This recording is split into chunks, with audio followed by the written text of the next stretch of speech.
it out. It's an echo? It's the techno demons are getting us tonight. Go ahead, Mr. Shelton. So I pointed that out to Dominic, and then he said, well, we'll take care of it. So I called him today and left a message, and he promptly called me back. I give him credit for that. And I said, look, I need to know what you've done. And he said, well, we mailed them letters. Well, that's because we need a record of it. But when you mail something, you don't know if it's delivered unless it's sent postage returns receipt requested or something like that. And most of the houses are rented, and so you don't know if you're getting the actual owner or something like that. So there's a whole code efficient. Next thing is the city is on a new dawn. We are able, after 20 years, to retain our property taxes if the county of Sacramento gives it to us.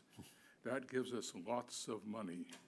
And what the city has done for a long, since I came up here in 2002, our streets were, forget it. Now, our streets are beautiful in spots. They're spending a lot of money and a lot of effort. And to go from Sylvan Corners up to the city limits on Roseville, it's beautiful. They got one lane closed off permanently. Well, not permanently, but closed off for several months to put in new sewers and all that. So that's good.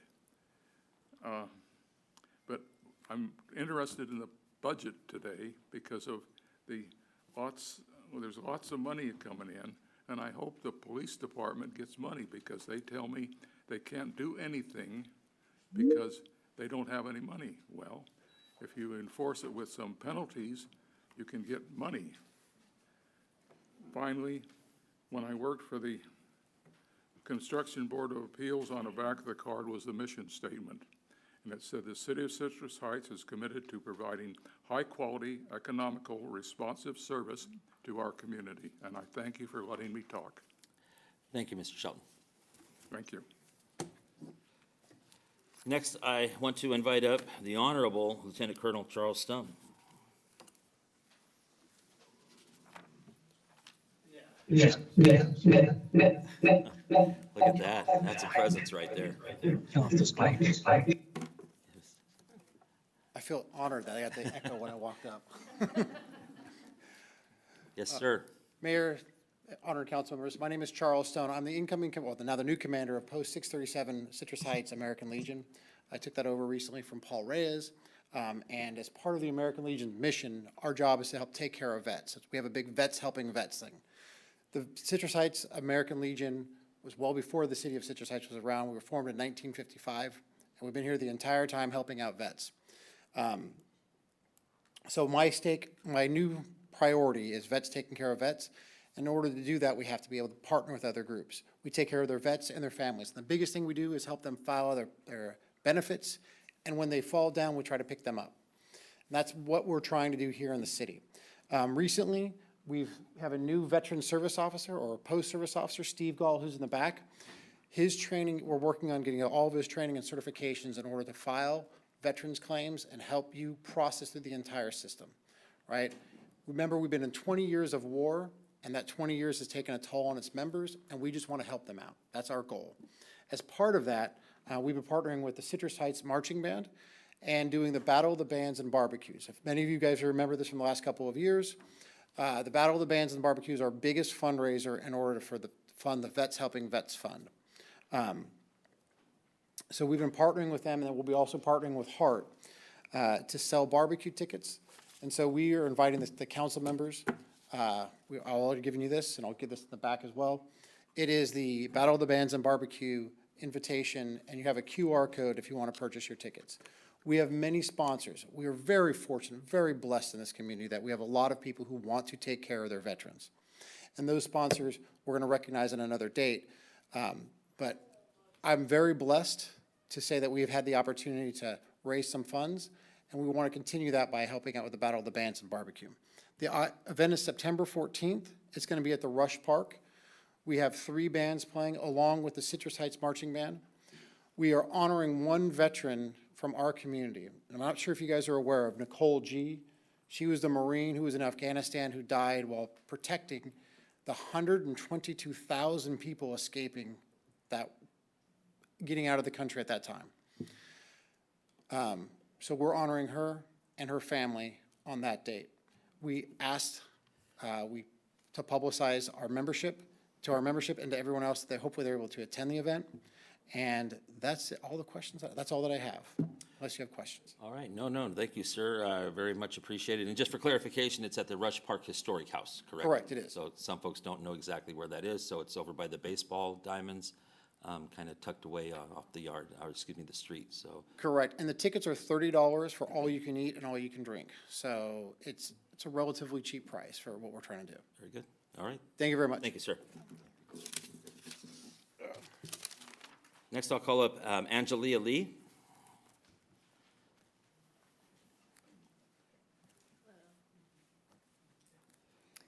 Hi, I'm Angelia Lee. I am a director of social services, and I'm also the event coordinator for Coach Care Community. We are a nonprofit, and we have a center at 7971 Auburn Boulevard. Our mission is to secure the futures of the youth in the community, as well as healthy adults, by empowering them and providing them with job opportunities and trainings. And we also want to do fun events for free for the businesses and people of the community. Sorry, I'm a little nervous, y'all. So we want to let you guys know who we are and pretty much ask for your support to help us open. Right now, we put in a lot of our equity to get the center going, but we still need a little help. We have volunteers, and we have a lot of services that we're using of our own. So I'm pretty much here today to let you guys know we're here, and we're here to help the community. We've also done things for other communities around Sacramento, so we're just pretty much spreading the love around in Citrus Heights. We do see there's a need for tutoring and job placement and also help with the homeless. So we are here to do all those things. Sorry, we're here, pretty much we just want to let everybody know who we are. And So are you a 501c3 nonprofit? yes, So we have a program going on right now for funding for some things just like you're saying. So I Yeah. would say reach out to the city, or maybe somebody could reach out to her just as she sits down, and hopefully there's something there. yeah. And did you guys have any other questions? I know I kind of rushed through it, but You did really good. thank you. I appreciate you Yeah, guys yeah. and looking forward to working with Citrus Heights. All right, thank you. Next up is Melissa Hayden.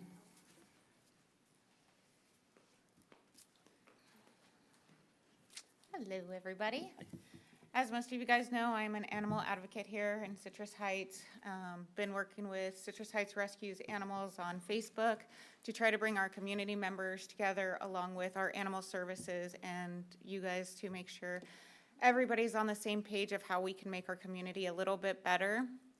I've had a few discussions, worked with the city. We did 40 TNR, as you're aware, and that went really well. Now the city is begging and asking for more TNR. I had to rack my brain after talking to Animal Services and asking for more TNR. How are we going to get it? What can I do? I literally went door to door asking people for donations so we can try to get more appointments, which I don't feel it's fair to ask people to use in this time with the incomes people have and the recession we're in, to ask people for money for donations for TNR. But I mean, that's what I have been, and I asked. So the question is, how can we get a better TNR program in this city? After talking to our animal control director or lieutenant, I found out that when we did have animal control, we had to the TNR program, we had 2 animal control officers. We now have 2.5.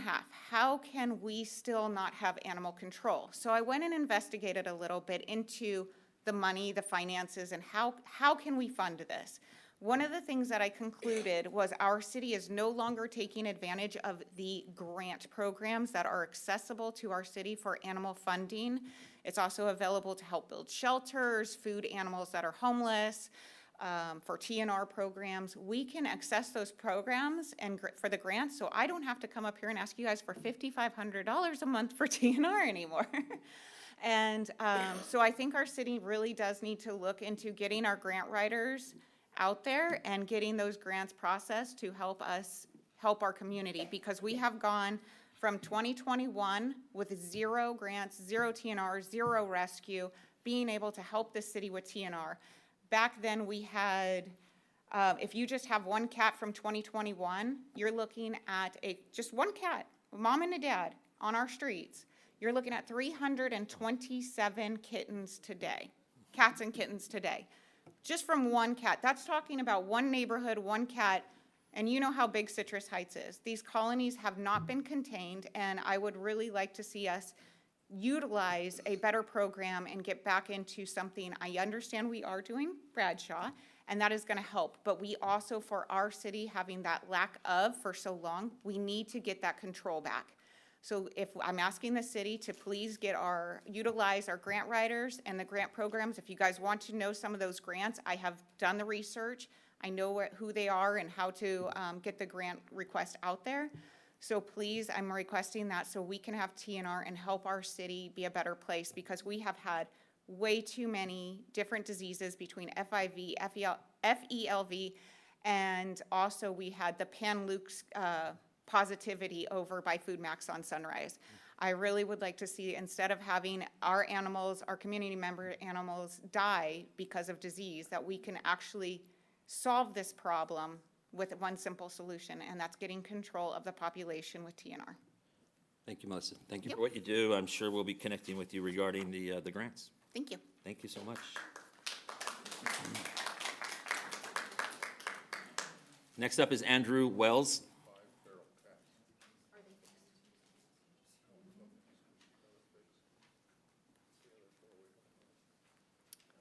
Hello, I'm Andrew.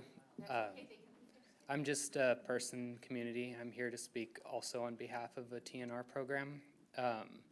Where I live, we have a colony of feral cats, and it has exploded over the course of the last 2 years. Last year, I was able to capture 5, and I had to pay out of pocket to get them fixed and then returned. I would like to extend some gratitude to you for the 4D TNR appointments that we did receive earlier this year. That was tremendously helpful, and I was able to take advantage of some of those spots. However, with that being said, there are still several cats in my neighborhood that need to be TNR'd, several of which I'm aware that are pregnant. There's also several colonies in the surrounding areas that I've been trying to help with and trying to do what I can. And unfortunately, some of those places, they're not able. There is an apartment complex where a mother cat has been for 5 years producing litter after litter after litter, and her babies don't always make it. Sometimes they're run over or taken by coyotes, and that's very upsetting for the community that they're in. They name them and take care of them, and then they get hurt. So I think having something in place to help with that would be very helpful. That's all. All right. Thank Thank you, you. Andrew. Thank you Thank very you. much. Next up is Monet No.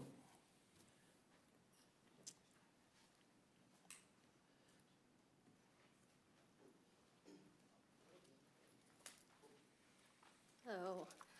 I came here today just in support of Melissa, so I wasn't really prepared to talk, but I'm just kind of frustrated because I went into our backyard and we have a mama cat and 5 little kittens. And so I feed one feral cat that's in my front yard, and then she came shortly after that, and she never would come up to me or anything, so I was like, great, I have a feral cat and I'm never gonna be able to catch her, but I was able to persuade her that I'm a nice person, and she's now in one of our spare bedrooms with her kittens, and they're just adorable, but it's just kind of frustrating because I did call Citrus Heights, and they told me to contact Placer, and then Placer's like, sorry, and then this place is like, call this place, and a lot of people are having to reach out to small organizations because, you know, they're a little bit more willing to take on, you know, some of it, but right now they're just so full, and, you know, this place told me to call that place, and so I've called so many places. So right now, I'm just at a point where I'm fine with having them right now until they're old enough, but like, it's just frustrating because there's not very many options out there, you know, and I don't necessarily want to pay out of pocket. If I have to, I will, but, you know, somebody else's irresponsibility lies on other people, you know, so it's just a little bit frustrating, but does anybody want a kitten? You're supposed, if you bring the kitten, I kitten will be said, taken. I asked her, I'm all, should I bring a kitten? Like, will that help? They're so cute. So that's just my 2 cents. Thank you. Oh, I didn't even know she was here. Jeez. Karen Behrman. I knew. It's good to see you. Good to see you too. I'm here this evening to speak in regards to animal control and TNR for the homeless cats in our community. Trap neuter release, furthermore called TNR, is desperately needed in Citrus Heights. Volunteers need funding to feed these colonies until they can be TNR'd. I've been helping Melissa with the cats and kittens from the burnt down house. We all know which that is. They are so used to her routine, they come running when she pulls up because they know she's going to be feeding them. Feeders build a rapport with the cats that make it easy to get them into traps and be vetted. But the feeders are paying for the food themselves, and they need help. They need money to get these cats, to trust them, to get them into traps, get them spayed and neutered, and be returned. The boots on the ground officers, Ruben, Tony, and Alexis, they have been awesome, wonderful people. Kudos to them. As for the animal control officers during the week of 4th of July, they were doing their job perfectly. I wasn't able to be at this last meeting because I had an emergency at my own house with my own dog. And, but I wanted to let them know the city neglected to inform the public, the city, that we had a temporary shelter set up in the police station. We could have taken those 14 dogs that on Monday morning were schlepped up to Auburn at a cost of a lot of money. We could have taken them and got them returned to those people that night or even the next day. We could have taken those. Instead, people held on to them and then called on Monday because animal control wasn't open, but they were. They just weren't informed. I had posted something on Facebook that said, I'm going to be at the police station. I've got a temporary shelter. If you find a dog, bring it to me. I've got a microchip reader. I was able to do everything right then and there and could have gotten the dog back to the owner that night. One person did see that and brought me a dog about 1:45. We were just getting ready to pack up and leave. I mean, Ruben had been on since 8 o'clock that morning. He was not liking having to go to. So I fostered that dog. And I posted that dog all over Facebook, all over the internet saying, I found this dog. Tell me about this dog if it's yours. We found the owner Saturday. Oh, good. They contacted me, said, that's my dog. I said, okay, meet you Monday morning at the police station. The dog was returned to its owner. Happy, everybody was happy, and it worked out. We could have done this, you know, the whole time, had the city let it be known that there were people working and there were volunteers at the police station with a temporary shelter set up. So, another thing is TNR again. We have grant writers that are employed on the staff. We need to utilize those grant writers to get us funding.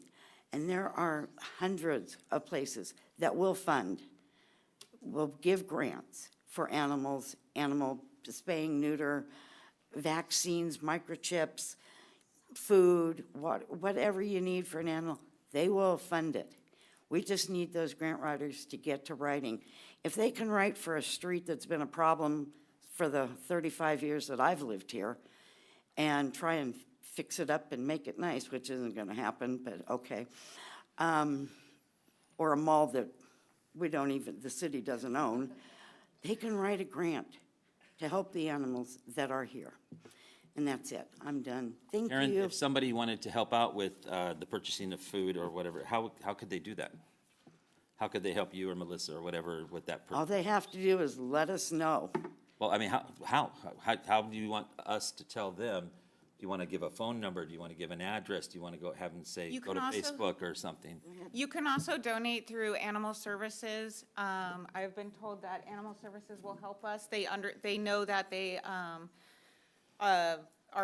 what colonies to help and stuff like that. So And just, let's we stick are in with the food. contact and Let's stick partners. with the food and the The money. food can be So they can get a hold donated. of our animal services Yes, to help towards those cats? yes. Okay, so Please. that's, there you go.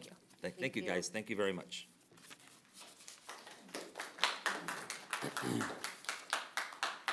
Next up is April Ludwig. April, here you go.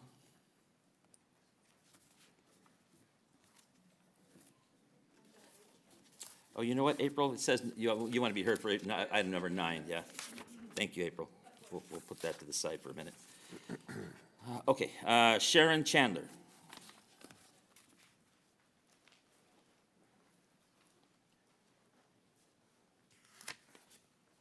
Triple team, huh? Oh. Yeah. My support team. Good afternoon, Mayor and council members. My name is Sharon Chandler. I'm the Executive Director of Yes to College Educational Resources, Inc. in Sacramento, and these are my Communications Director, Deanna Vestal, and my Master Gardener, Yemanya Nepiu. And we're here today to just let you know about what we do, what we've been doing for the past 25 years almost in the Sacramento area, working with minority, African-American in particular, targeted families who have children and want their children to go to college. I personally know how to raise kids to go to college. I've done it twice, so I'm 2 for 2. That's pretty good. So we're here today to just talk to you a little bit about our programs. We're mainly a 3-program organization. One of our programs is the Saturday Scholars Academy, and under that title, we work with parents and students in a 6 steps to raising college-bound students. We want all of our kids to go to college, and if not college, then some other form of higher education. Another program is African American Women's Health Legacy, and we created that program to work specifically with African American women and girls because they are the ones who control and gauge the wellness of their families because they nurse the babies, they buy the formulas, they feed the children and the families, and they have had that kind of control over the health of their family. Our third program is the Minority Health Professions Mentor Program. Every July, and we just completed our 11th year of African-American healthcare professionals providing mentor services in the form of telling their stories to children and letting them know that they suffered some of the same circumstances, but look at me, I'm a doctor today, and look at me, I'm a nurse or whatever. So what we do is we have a 4-week program in July where we take the kids to the clinics, the doctor's offices, the hospitals, and show them what it's like and let them see healthcare professionals who look like them working in the different healthcare occupations. We also take them on field trips. We do Zoom presentations. We just completed a couple of field trips where we took kids to the National Black Nurses Association's conference in San Francisco. They were able to see hundreds of African-American nurses and aspire to those, to that profession. And then we also took a group of kids to an African-American-owned ranch by a woman that lives in Castro Valley. She has horses, and they were able to interact with all the animals and learn what it's like to care. We're talking so much about the care of animals here tonight. The kids learned of the different careers that are associated with caring and raising animals that they could aspire to. Another program of ours is the mini garden program, where we work with seniors who live in apartment complexes. We teach them how to raise a patio garden with, tomatoes and zucchini and okra, and they do this with our assistance. And at the end, they also have nutrition classes that they participate in, and we talk about, changing their menus and eating healthier. But the main thing that I like to say about the garden program is that it not only shows people how to raise vegetables, and some of them have a history of raising their own vegetables, but it also builds community. You see these seniors who are isolated, who don't trust a lot of people, don't have family members who to come and visit them. They form a community of helping each other take care of their vegetables if someone's sick, or if they're out of town, or if they're in the hospital, or if they just need help. So I don't know how much time I have, but I want to ask you. You got 3 seconds. How many?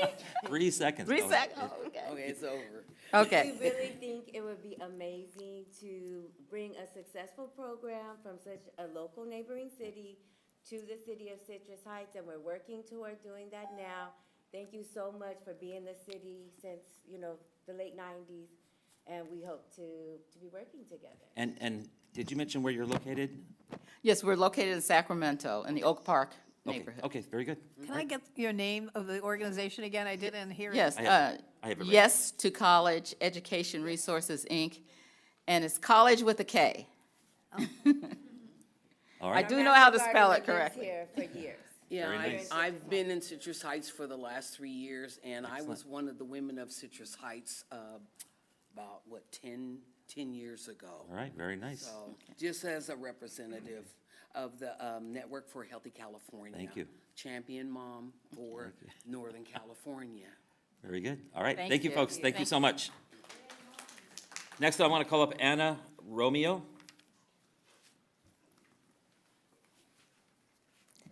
I apologize that I was late. It's back to school night for some of our high schools. So my name is Anna Romeo. I am a high school counselor at Encina High School, and I live in Citrus Heights. I am also a kitten foster with the Placer SPCA. I have been volunteering in cat rescue, doing fostering and trap neuter return for over 8 years now.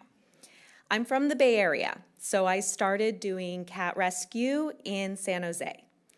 And when I moved up here, I was very disappointed to learn that there are not free nor accessible spay and neuter options here in Citrus Heights, nor in Sacramento County. And even though there are not these options, there is a huge need.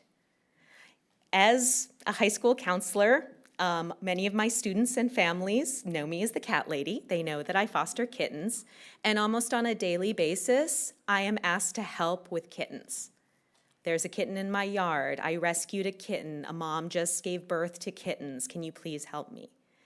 And I can't, because the shelters are full. The rescues are full. We fosters are full. Cat overpopulation is a huge problem that is affecting everybody, and it is especially prevalent here in Citrus Heights. And so the only way to deal with it is to give free, accessible spay and neuter services. And I know that this obviously is going to take resources, it's going to take time, it's going to take effort, but like many things in life, if we do the preventative, it can actually save us time, save us money, save us a headache.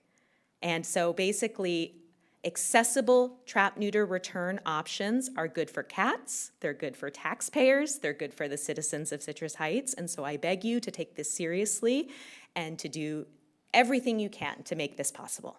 Thank you. Thank you very much.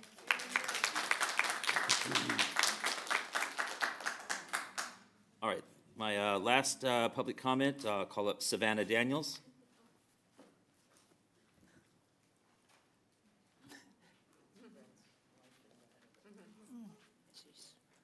Don't forget school is starting. She wanted to say, don't forget school starting tomorrow. Drive safe, watch out for the kids, and have a good year. All right, thank you.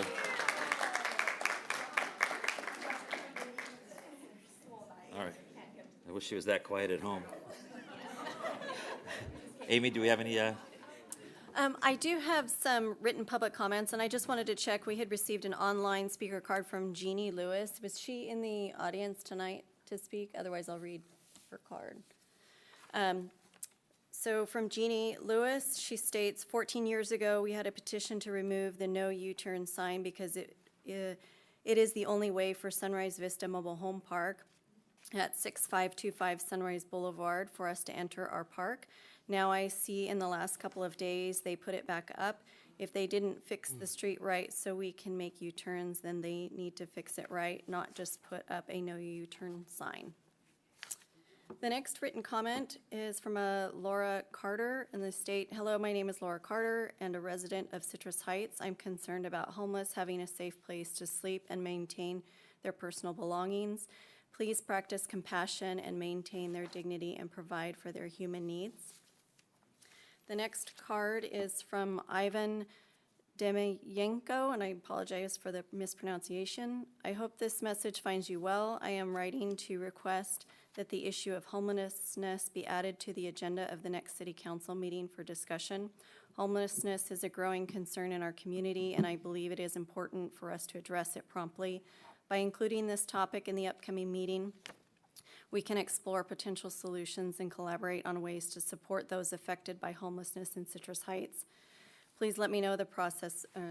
That was just for submitting the request. The last public comment speaker card I have is from Dale Patton. Oh, you're here? good. Would you like to come up to Come on the up. podium and address the council?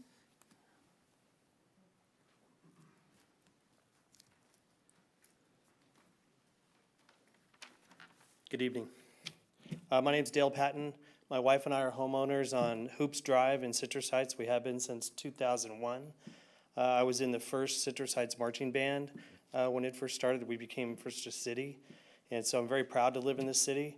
But we've had some terrible problems on our street of a new homeowner over the last couple of years, as Daryl spoke about earlier, and I just wanted to comment on that.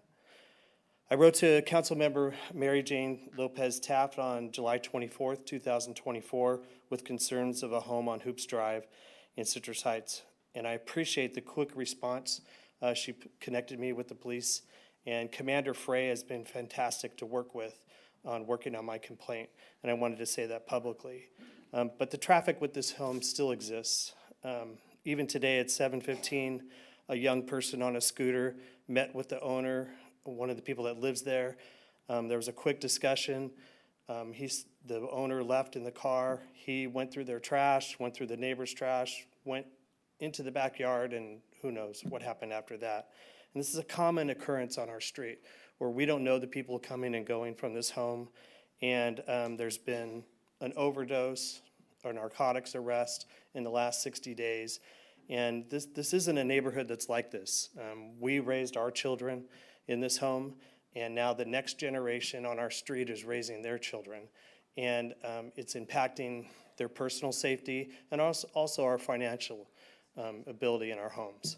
And so the other problem is that there are different tenants every week at this place. And we don't know who's coming and going. It goes all night long. And these tenants leave their broken down cars out in front on our street. And they also sleep in the cars on the street almost every night. And so, as I said, we feel our safety is, compromised with what's going on. I appreciate working with Commander Frey. He's been fantastic. But I also want to leave it with the council and the mayor of what besides the impact team can be done to help us with the trafficking that's going on at this house. And we don't want to be confrontational. We don't want this to turn into something else. We want to be good citizens and do the right thing. Thank you. We cannot engage in a back and forth regarding the specific item, but you're heard, definitely, and we'll follow up with PD and hopefully make a positive solution. Okay, thank you. All right, thanks, buddy.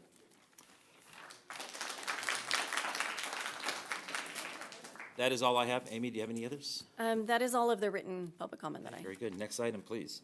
The next item is comments by council members and regional board updates. Is Councilmember Middleton able to hear us and speak? Yes, she can hear us, and she can also speak as well. Oh, I can't hear you.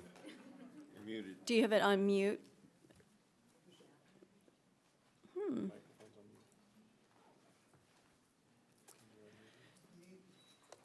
Is your mic, is it on mute? Can you hear, can you?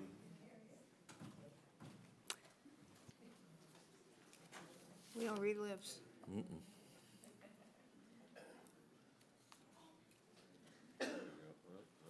Nope, we can't hear you. Can't hear you. Can't hear you. Well, it shouldn't. We can read lips. Read lips. Can you try again, Councilmember Middleton?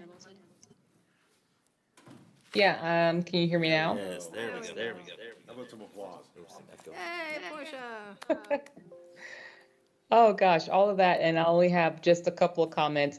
One, apologize for not being in the council chambers today. I'm at a Cal Cities conference downtown and couldn't make it back in time. And also have another meeting coming up this evening with them as well.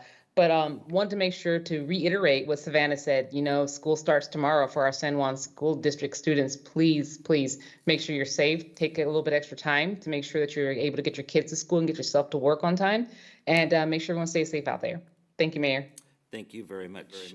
Councilmember Lopez Taft. Thank you so much, Mayor. Had kind of a quiet break, I think, but I did do one very interesting activity. I attended my SAC Public Library Board meeting, and that was fairly uneventful because the meeting prior was about the budget. But the most interesting meeting I attended was a Sunrise Park and Rec Board meeting. For those of you who don't know, you are paying for our wonderful parks and recreation that we have available in our community.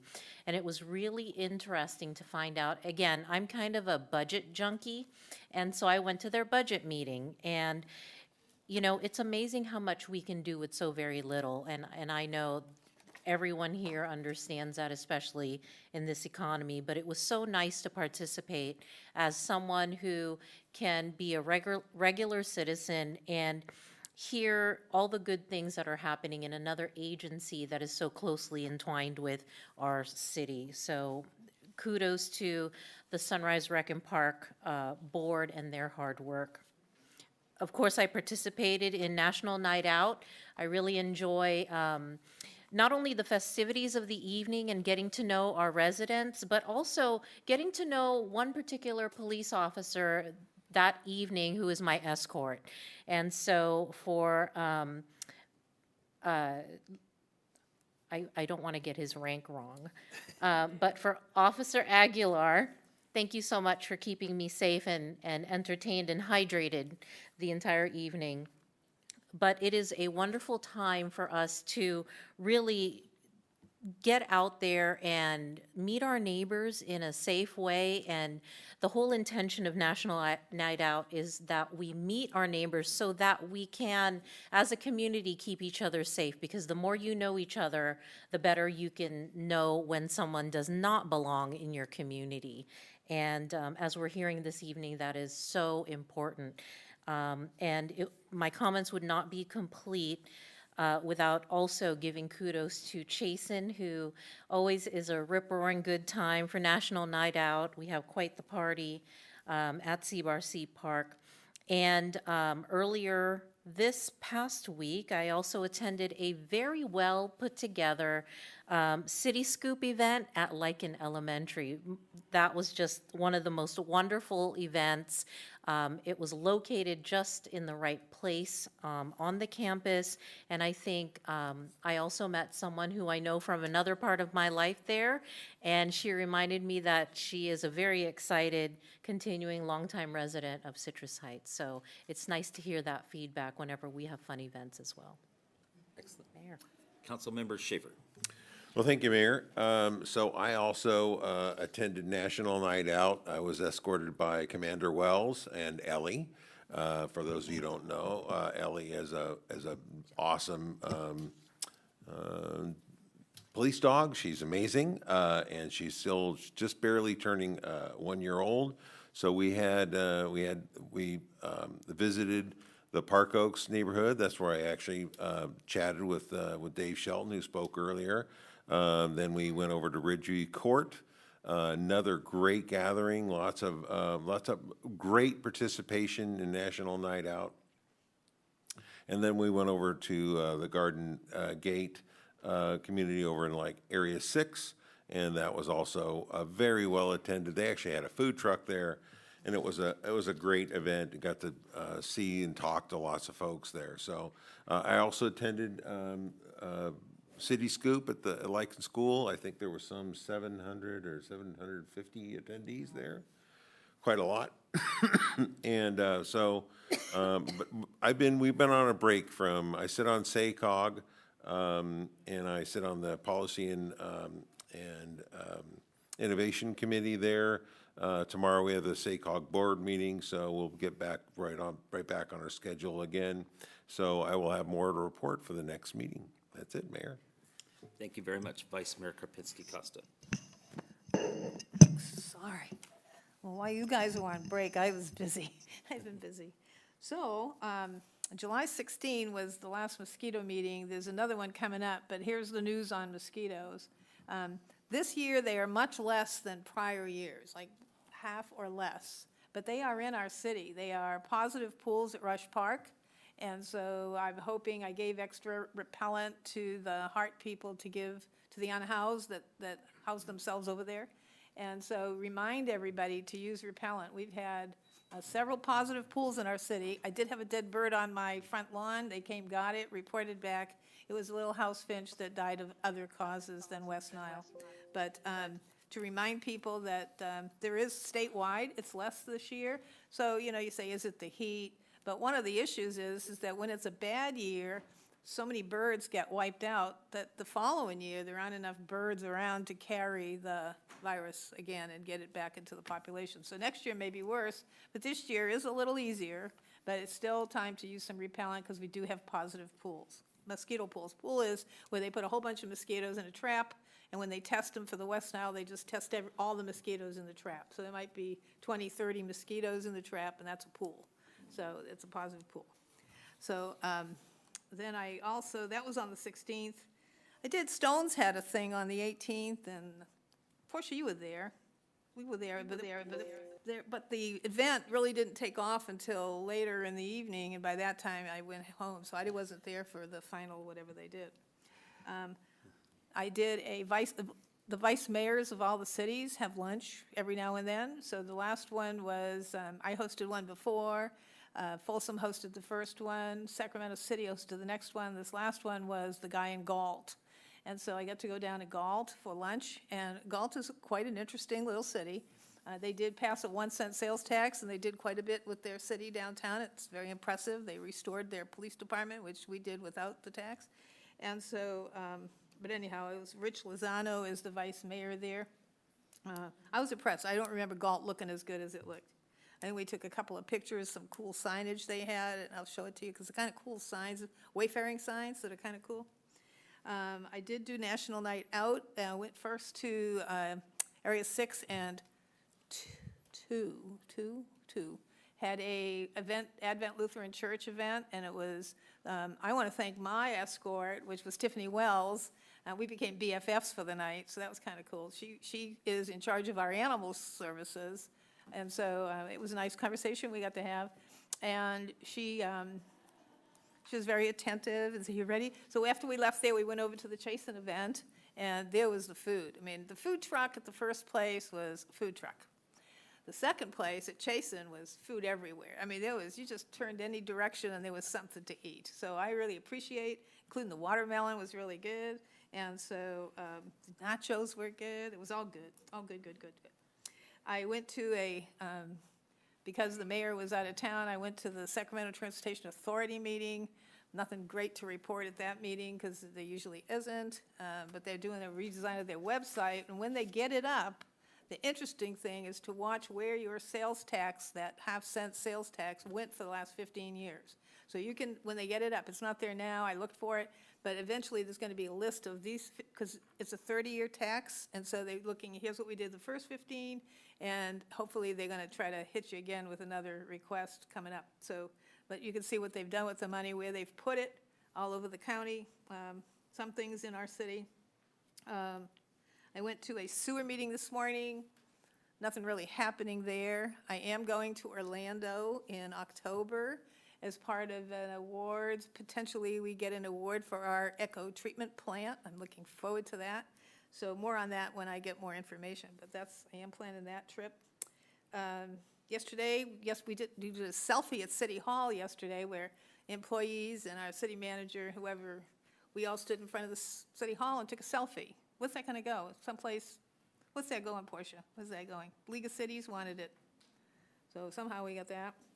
And what else is that? Oh, one last thing.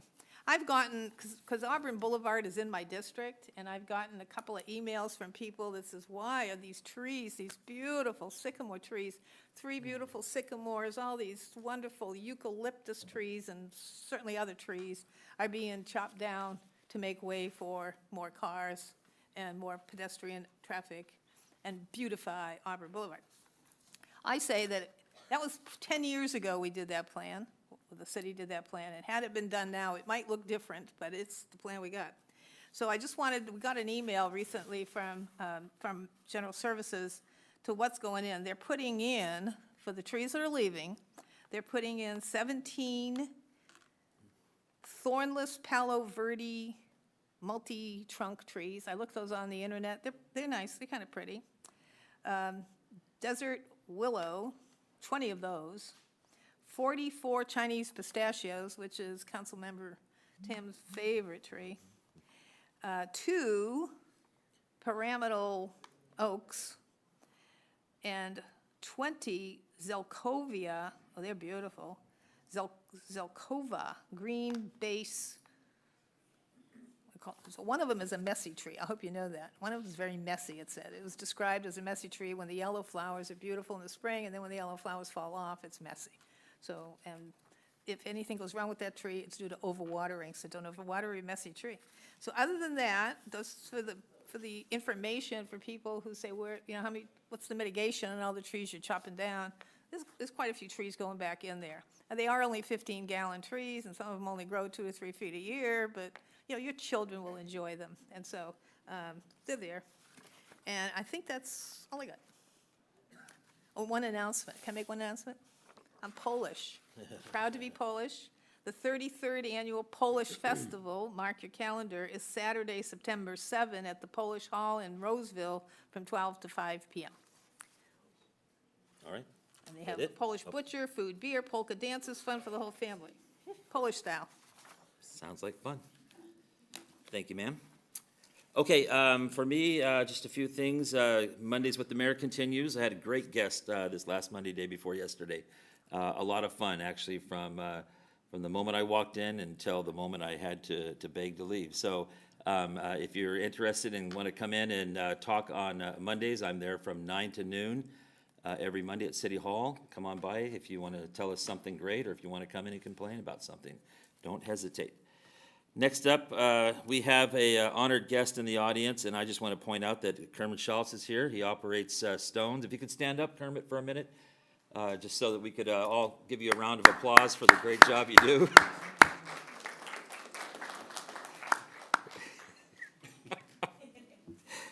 And then the TNR people, I want you to know you're being heard. You're being heard. Things are moving forward. We hear you, and we're responding. National Night Out was incredible fun.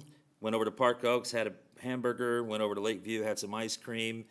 went over to Woodmore Oaks, which was the first time I've ever been to their National Night Out area. And oh my God, probably well over 100 people. It was just jamming. But it was wonderful. Unfortunately, my other council members had great escorts. I had to go around with Chief Turcotte. And, well, you can understand, so, no, it was a great escort. We, had 2 pursuits, I think it was, and so no, he's always a good time, but commentary was wonderful. Thank you. And then I did, as it was mentioned, just come back from the Mayor's Innovation Project Conference in Knoxville, Tennessee, where I learned a few things, but it's just been too recent, and I'll have to do a report on it maybe next meeting. But some good things came out of it, and hopefully we can share those. And that's, I want to thank Savannah Daniels for coming in tonight and reminding us that the kids are going to be starting school, and reminding her that she's going to need to get home here in a minute with Mom and get ready for bed to get to school, okay? And that's it. Next item, please. Next item is consent calendar items 4 through 7. I need to pull item 7. Pulling item number 7. Anything Separate- else? For a separate vote. If there's nothing else, I'll entertain a motion. Then I'll move items 4, 5, and 6.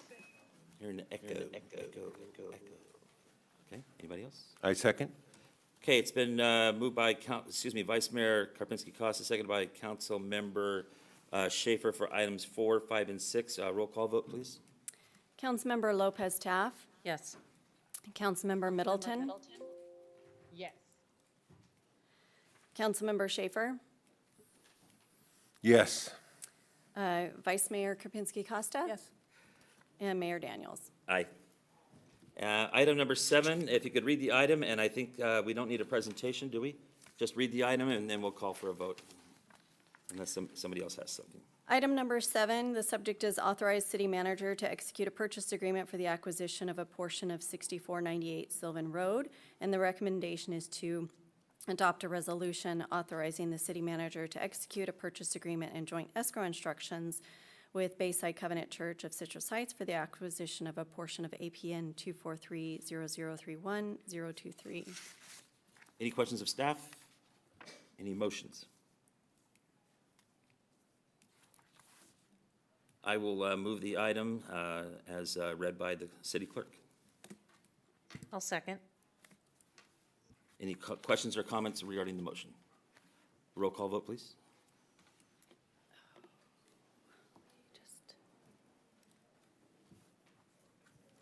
Councilmember Lopez Taff, Yes. Councilmember Middleton. Yes. Councilmember Schaefer, Yes. Vice Mayor Karpinski-Costa. We don't need it, and I think our money is spent better somewhere else, so my vote is no. And Mayor Daniels. Aye. Next item, please. Next item is public hearing, item number 8. The subject is 5425 Sunrise Boulevard, request for letter of public convenience and necessity.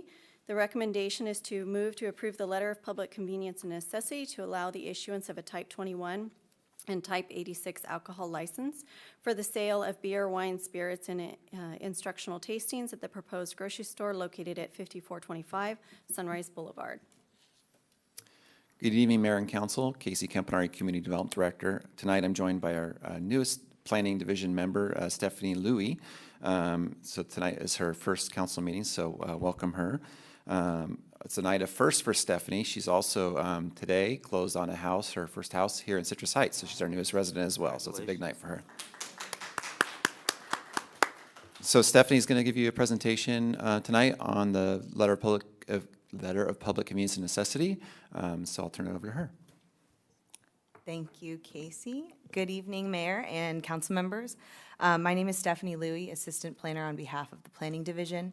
Tonight, I will be providing a presentation for the letter of public convenience and necessity for the grocery store at 5425 Sunrise Boulevard. So just as a refresher, a letter of public convenience and necessity, or PCN, is part of ABC's review and issuance process for the sale or manufacturing of alcoholic beverages. A PCN is required by ABC when a census tract is over-concentrated with establishments that sell alcohol. ABC only issues a license if it's approved by a local jurisdiction. In this case, City Council is that determining body. So this PCN request is for the new grocery store opening at 5425 Sunrise Boulevard within the Sunrise Village Shopping Center. The request is to allow the issuance for a Type 21 ABC license, which is the off-sale license for beer, wine, and spirits. This is typical for a grocery store. It also includes a Type 86 ABC license for instructional tastings. ABC standards will be followed for alcohol sales such as ID verification, and for the instructional tastings, all employees and supply partners who engage in instructional tastings will be certified with ABC's Responsible Beverage Service Training Program. So the reason for the PCN is due to an overconcentration of Type 21 licenses within the location census tract. This census tract is 8138. The number of allowed licenses is based on population, and due to the lack of residential development within the census tract, the overconcentration is pretty typical for commercial areas. So in review, this was forwarded to our police department with the security floor plan and calls for service at this location. They have no objections to the issuance of the license. In addition, we also received a letter of support from Kathy Lynn Carpenter on behalf of the Sunrise Marketplace. This letter was also provided as an attachment to the staff report package. This next slide shows a map of the existing general off-sale retail ABC licenses, which is the Type 21 within Census Tract 8183. The star shows the location of the proposed store. Within that vicinity, there are only 3 active licenses within a 1,000-foot radius of the store's location, one being a liquor store, one a convenience store, and then the Smart and Final grocery store within the neighboring census tract.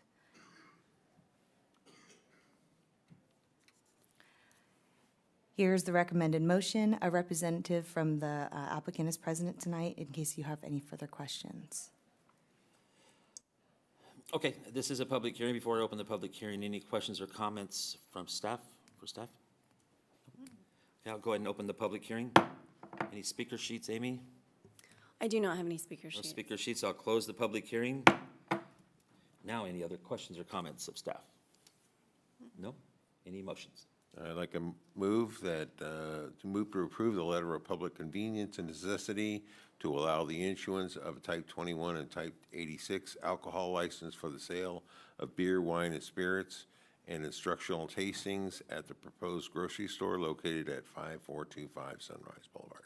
I'll second. Oh, okay. It's been moved by Councilmember Schaefer, seconded by Vice Mayor Karpinski-Costa. Any questions or comments regarding the motions? Hearing none, roll call vote, please. Councilmember Lopez Taft. Yes. Councilmember Middleton. Yes. Councilmember Schaefer. Yes. Vice Mayor Karpinski Costa. Yes. And Mayor Daniels. Aye. Motion passes. Next item, please. The next item is regular calendar, item number 9. The subject is resolution authorizing the city manager to execute a grant recipient agreement between the City of Citrus Heights and TLCS DBA Hope Cooperative for the Auburn Oaks project. The recommendation is to adopt a resolution authorizing the city manager to execute a grant recipient agreement between the City of Citrus Heights and TLCS DBA Hope Cooperative for the Auburn Oaks project.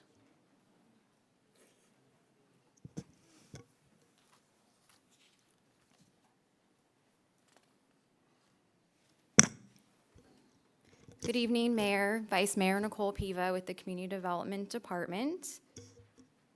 This item is a funding request from Hope Cooperative for the Auburn Oaks project. The city is proposing to use its permanent local housing allocation, also known as PLHA, to help fill a funding gap.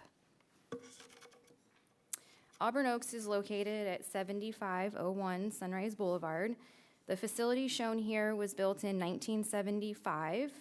as a senior transitional residential facility. In the early 1980s, a portion of the facility was converted into assisted living. In 2020, Goodwill leased the property to provide housing and senior supportive services and did some minor rehab to the facility. Since then, Goodwill's funding source has ran out, and there's been significant turnover and several challenges at this property. Senior affordable housing with supportive services continues to be a need in our community, but the building is dated and needs some significant rehab. It is exciting to announce tonight Hope Cooperative, a nonprofit providing behavioral services and supportive services to people in Sacramento County for over 40 years, was awarded a $25 million community care expansion grant from the California Department of Social Services. This grant allows Hope Cooperative to purchase the property, rehab the property, and operate the property as permanent supportive housing for seniors with special needs. By Hope Cooperative purchasing this property with grant funds, it allows vulnerable seniors an opportunity to live in a safe community while receiving essential services. If otherwise the property was sold at market rate, our seniors would not have this opportunity. 88 units will be rehabilitated into studio and one-bedroom apartments.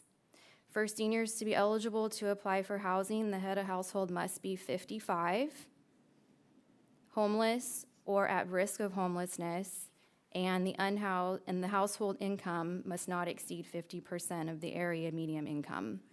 So for example, a one-person household, the maximum income is $41,300, and a household of two is $47,150. These income limits are released annually, so these are the 2024 income limits.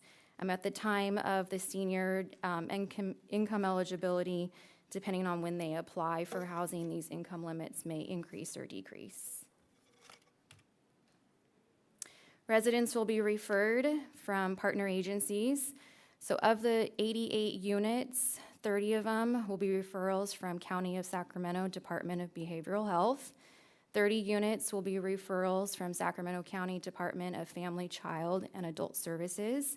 And the remaining 28 units will be referrals through the Coordinated Access System that's managed by Sacramento Steps Forward. Operational components to this project, it will be professionally managed and operated. Hope Cooperative will provide services and case management. And the property management and resident service staffs will always be present 24 hours, 7 days a week. So why allocate PLHA funds? Hope Cooperative did approach the city due to a funding gap. This project will expand capacity to serve our vulnerable seniors who are experiencing homelessness or at risk of homelessness. And there's a lack of housing that gives priority to applicants receiving Social Security, especially our seniors. Hope Cooperative is a responsive service provider with extensive experience in delivering a high-quality results. Just real quickly, our PLH program, PLHA, is a permanent local housing allocation. It provides a permanent, ongoing funding source to local governments in California for housing-related projects and programs that assist in addressing the unmet housing needs of our local community. PLHA is a continuous annual funding stream that's passed through the state. The city does receive an annual allocation, and the city's contribution of PLHA funds will be used for the acquisition of the property. So it is an eligible activity. Project funding for this project, so we're proposing to use $500,000 of PLHA funds, and this amount will fill the funding gap to purchase the property. And there's a variety of other funding sources. As I mentioned, Hope Cooperative received a grant of almost $25 million. Sacramento Housing Redevelopment Agency, SHRA, and the county have contributed funding along with the county behavioral health as well. and Hope Cooperative is also contributing money. So the total funding for this project to rehabilitate it, to purchase it, and some operating costs is just a little over $30 million. So the recommendation is before you. Also, I'd like to mention April Ludwig, CEO with Hope Cooperative, joins us this evening to speak on behalf of the Auburn Oaks project as well. Okay, is that the end of the staff report? Thank you. Any questions or comments for staff before I call April up? Go ahead. I have a question. So we have resident allocation 30, 30, and 28 between the three agency groups. What if one of them is undersubscribed? Does that seat or apartment remain vacant until they fill it, or can there be some negotiation between, you know, the other agencies for vacancies? We'll have an agreement with Hope Cooperative that'll be, some of those details will be figured out a little bit later, but we are, part of our MOU, our agreement that's in place already with this action, will limit the behavioral health beds to 30. I think we're open to opportunities to make sure that all the units are filled as much as possible, so we can work with Hope on that. Thank you. Is that it? Any other questions, comments? Yes. Go ahead, Mr. Schaefer. So are City of Sacramento residents eligible for this? There is not, they could be, yes. So is City of Sacramento making a contribution? I see we got a county. That was my question. So, sorry. No, it's good. I see that we have contributions in county, but I don't see, I mean, if Sacramento's city is eligible to place people here, I think they need to be part of the solution as well. I think it might be best for April Ludwig to explain how they do their placement first, and then maybe we can bring that back up in a minute. Is that it? That's it. Okay, I'm going to go ahead and call up April Ludwig.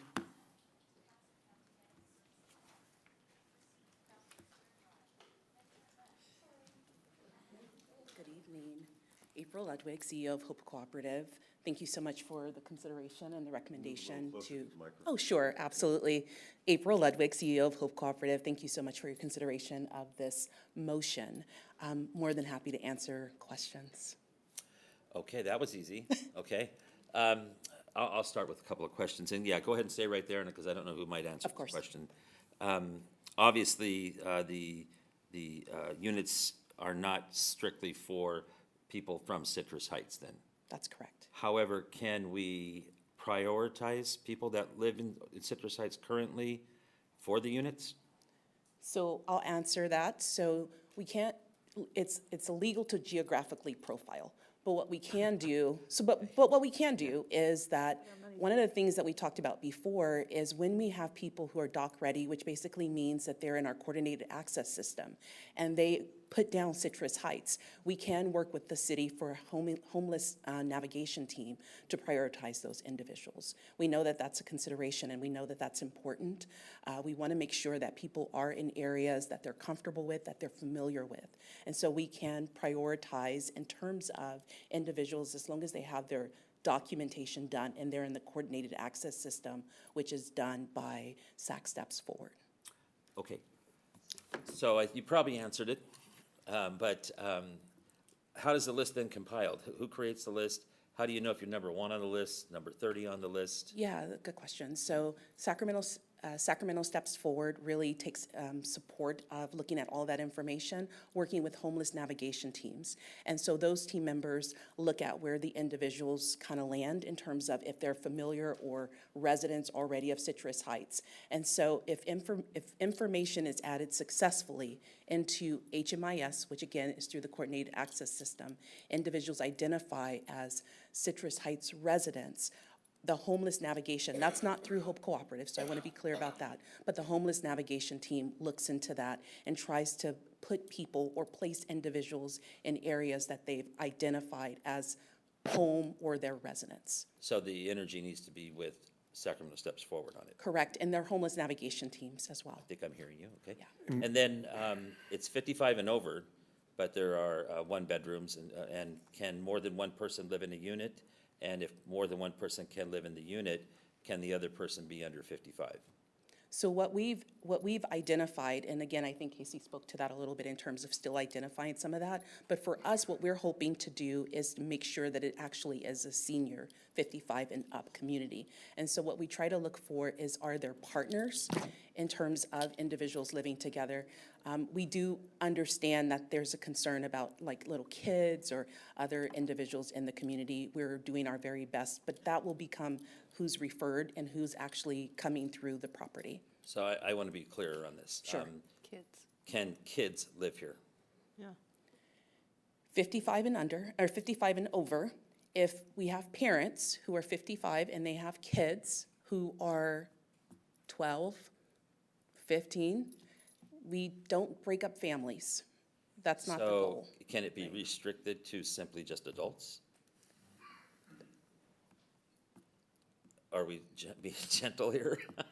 Here's our concern. We have an issue already, and this issue is very close to this complex, and it's an unintended consequence, but I'll just say it out loud that, you know, we opened up another apartment complex similar to this, but not senior, and it has had a negative effect on the local school. And I think we need to be very careful with that. We're talking about 88 units here, which could be a whole lot of people. And I'm concerned. I'm very, very, very concerned with the issues that I've heard, that I don't want to further burden that school. Sure. And so I think I'm hearing you right, but we'll go from there. Any other questions? Go ahead, Mr. Feeney. Mr. Mayor, I could help out on this too. I think there's a couple things I wanted to hit on that April spoke to. One, you were asking about Citrus Heights residents and if there can be some sort of prioritization. And there, from a fair housing law standpoint, we cannot have that. But from a marketing standpoint, I think based on other past projects, getting the word out quickly to make sure that our Citrus Heights residents that would qualify for this project get on that list early. So that's something we've had a lot of dialogue with members of the HOPE team on and our own staff to ensure that we're early on this. The other thing is there's 25 of those units there that are for at-risk. And that means when it's saying at-risk, that's somebody that might be suffering elder abuse or at risk of homelessness. And more often than not, on those at-risk beds, they try to keep people that within the at-risk community that have an active at-risk case in their home community. So it's very likely that those 25 beds that are at risk, you'll see a number of those being Citrus Heights residents. That's my understanding of that situation. And so that is something that you'll likely see some Citrus Heights, prioritization there because those are county placements. So they're already working with cases here in Citrus Heights. When it comes to the notion of having a child potentially present at the project, I think it is a possibility that if you have somebody that's 55 or older with a child that's under 18, that they could qualify and have that child there. Now, when that child reaches 18, my understanding is they would need to move from the facility, so it would have to be a minor. And I think that it's very likely, and I'd look to you, April, in your experience with these 55 and older communities, that's probably the exception to the rule relative to that situation. That's more often or not that most of these units, if not all, are adult residents. That's correct. And again, it's the exception is typically when we're talking about parents. Right. Yeah. And I just want to comment too, this is, with the city council's goals on homelessness prevention and providing services, certainly this opportunity speaks to, kind of our multi-pronged effort relative to homelessness prevention. And we also understand that it's very important that these projects are very well managed through professional management.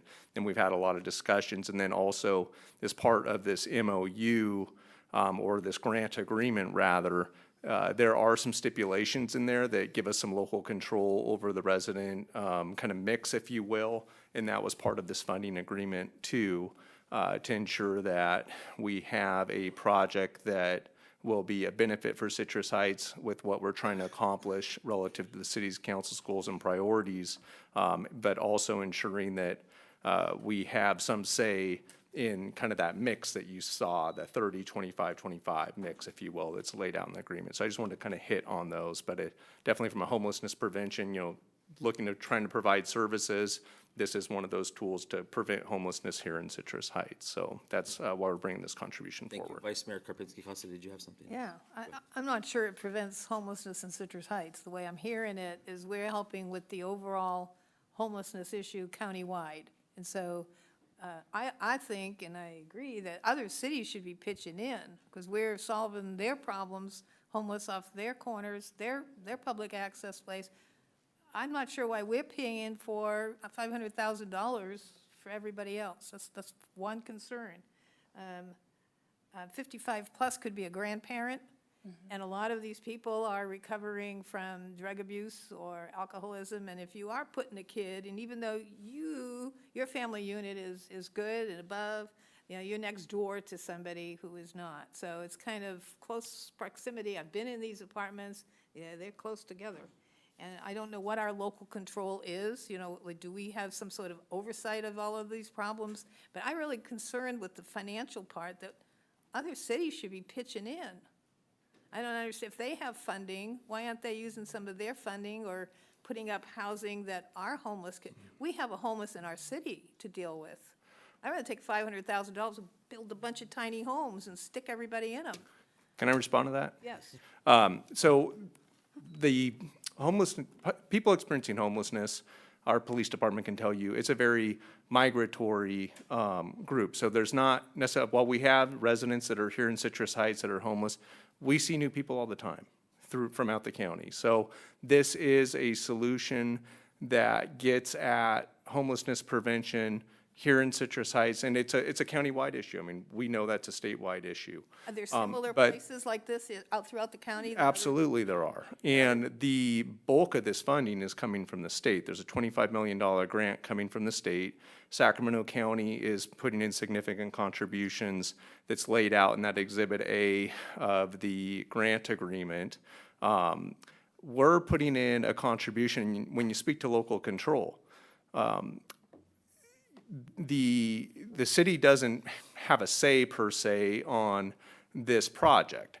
The grant has been awarded to Hope. Hope's a good operator with a good reputation and has a plan on how to turn this project around. This property will be fully rehabbed, which will be a benefit in of itself to the city if you're familiar. I mean, I know the council's familiar with the current condition, but for members of the public, it's in poor condition. It's in poor shape. It's a challenge and a problem right now here in the city. We have a lot of calls for service in and around the area, and so this would certainly be helpful from that standpoint. If the city said, okay, well, I'm choosing not to contribute.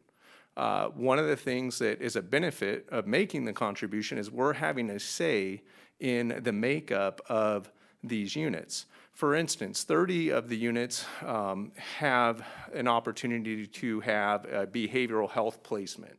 And so those are individuals and residents that need additional services. And you want to make sure that a project's not necessarily overburdened with folks that need a high level of service. One of the things that if the city did not make a contribution, there are plenty of money available out there through the state and the county where they say, okay, well, if you'll take on 30 more of these units, we'll give you the $500,000 that Citrus Heights didn't.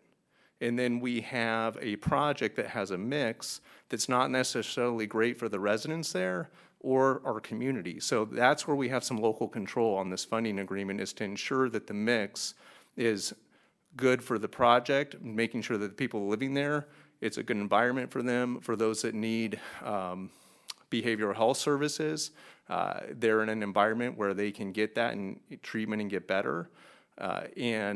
And then also for, kind of our surrounding community, making sure that the mix is something that is good for everybody else. So we do have local control through this grant agreement. That is something that I think is important to note in response to your question. Mayor? Councilmember Schaefer. Thank you. So I do have a question. So let's say that we have some folks there that come in there with some really serious behavioral health issues, okay? And it turns into a problem. What's our recourse? How do we unwind this? I think the first thing I would start with is that we do assess individuals for what their needs are. We have case managers who do this work, who work with individuals who have behavioral health concerns and challenges. And we create a plan to help support them as they are and to help mitigate their concerns as they continue through services. I will say very clearly that for individuals who we are unable to help, and it is hard to say that because our goal is to help everyone that we can. But for anyone who we are unable to help successfully and we cannot provide additional services, then we look at alternative options for where they should live. Because we do want to make sure that we're placing individuals in a safe community with safe neighbors. And if we can't do that, then we have a commitment to those who will stay there to ensure that those individuals are moved on successfully somewhere else. Okay, so I'm going to go back to my original. Was there something you needed, Amy? Did Portia have something to say? I was just going to acknowledge that Councilmember Middleton had requested to speak. All right, so I'm just going to go back to my original point is if we have people placed here from the Sacramento City, which I know that they have issues and they're not contributing, it just seems like, that just doesn't seem like a very equitable. But isn't it probably true that we have people that are in Citrus Heights or had been from Citrus Heights who probably took advantage of other sites outside of Citrus Heights similar to this? I don't know of any. Well, I mean, there's other facilities, there's other. Do you have other facilities? We do. We have other projects. Where are they? Throughout Sacramento, Citrus Heights. And I mean, if you think about the shelter beds for the region, those are all in downtown Sacramento. It's something that we're not burdening with right now. And we also run OEC, which is our outreach and outreach engagement center, which can take anyone in Sacramento County. And that's for shelter beds as well. But I've spoken with the homeless people and they do not want to go, they will not go to the shelters in Sacramento. Some individuals. Our local will. population here, I don't know, I speak with them pretty frequently and I don't know of anybody who wants to go to Sacramento for shelter. They would rather sleep on the street here than go to the shelter down there. I'm going to go to Councilmember Lopez Taft and then Councilmember Middleton. Thank you, Mayor. Thank you for being here tonight. My question is kind of in a different vein. So when I think about return on investment, so our investment currently is looking at $500,000, but there are other burdens that we also end up bearing, which primarily is our police department. And so how do we factor that in? And maybe you have the answer.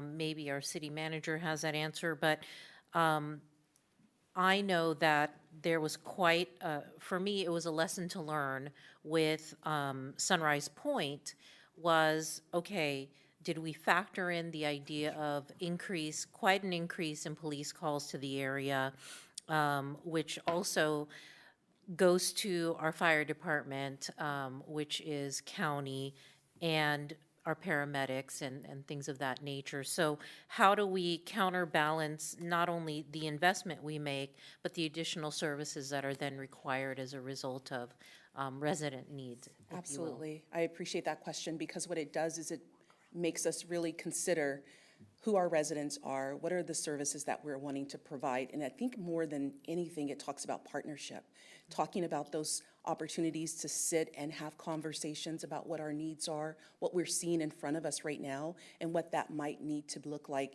in order to continue to work with our partners. So I think what I've learned based on that question is partnership, partnership, partnership, and really bringing the right people to the table at the very beginning to talk about what can we do to do some prevention. I think that's one of the themes I've heard here tonight is about preventative measures and how do we take those. And one of the things that we do, I think, really, really well at Hope Cooperative is we reach out to our partners, we talk to our partners, we're transparent, and we say we need help, and when we also say that these are the areas that we're working on.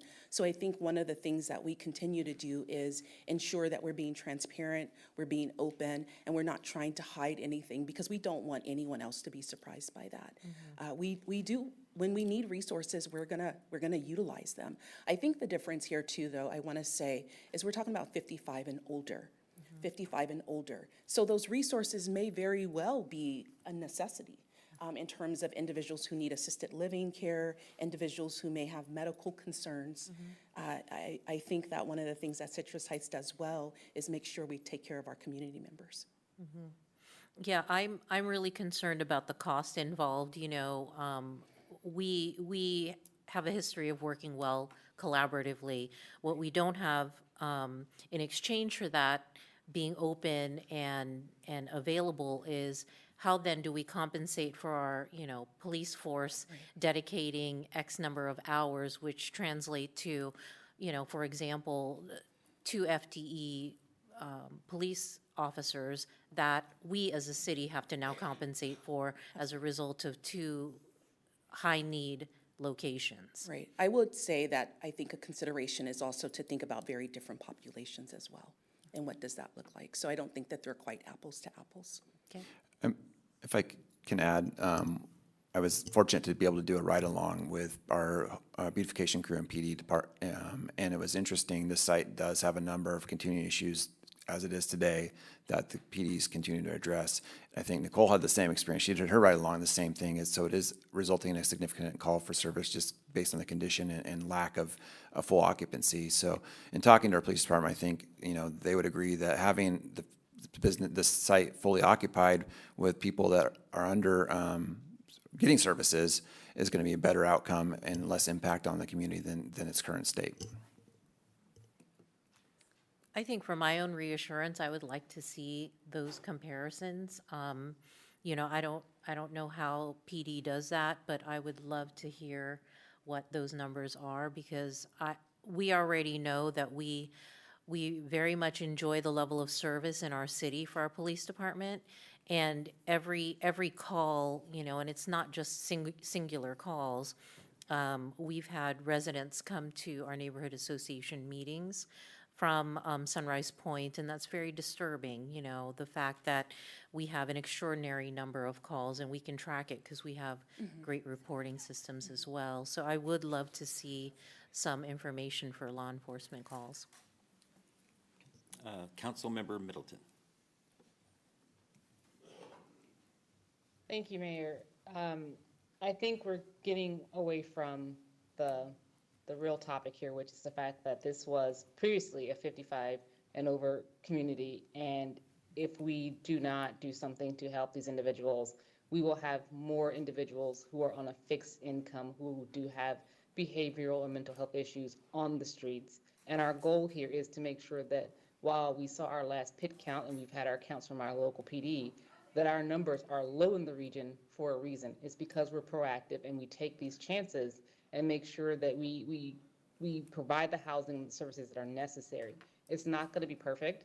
I recognize that. I come from working in this space myself as a deputy director previously for a housing nonprofit.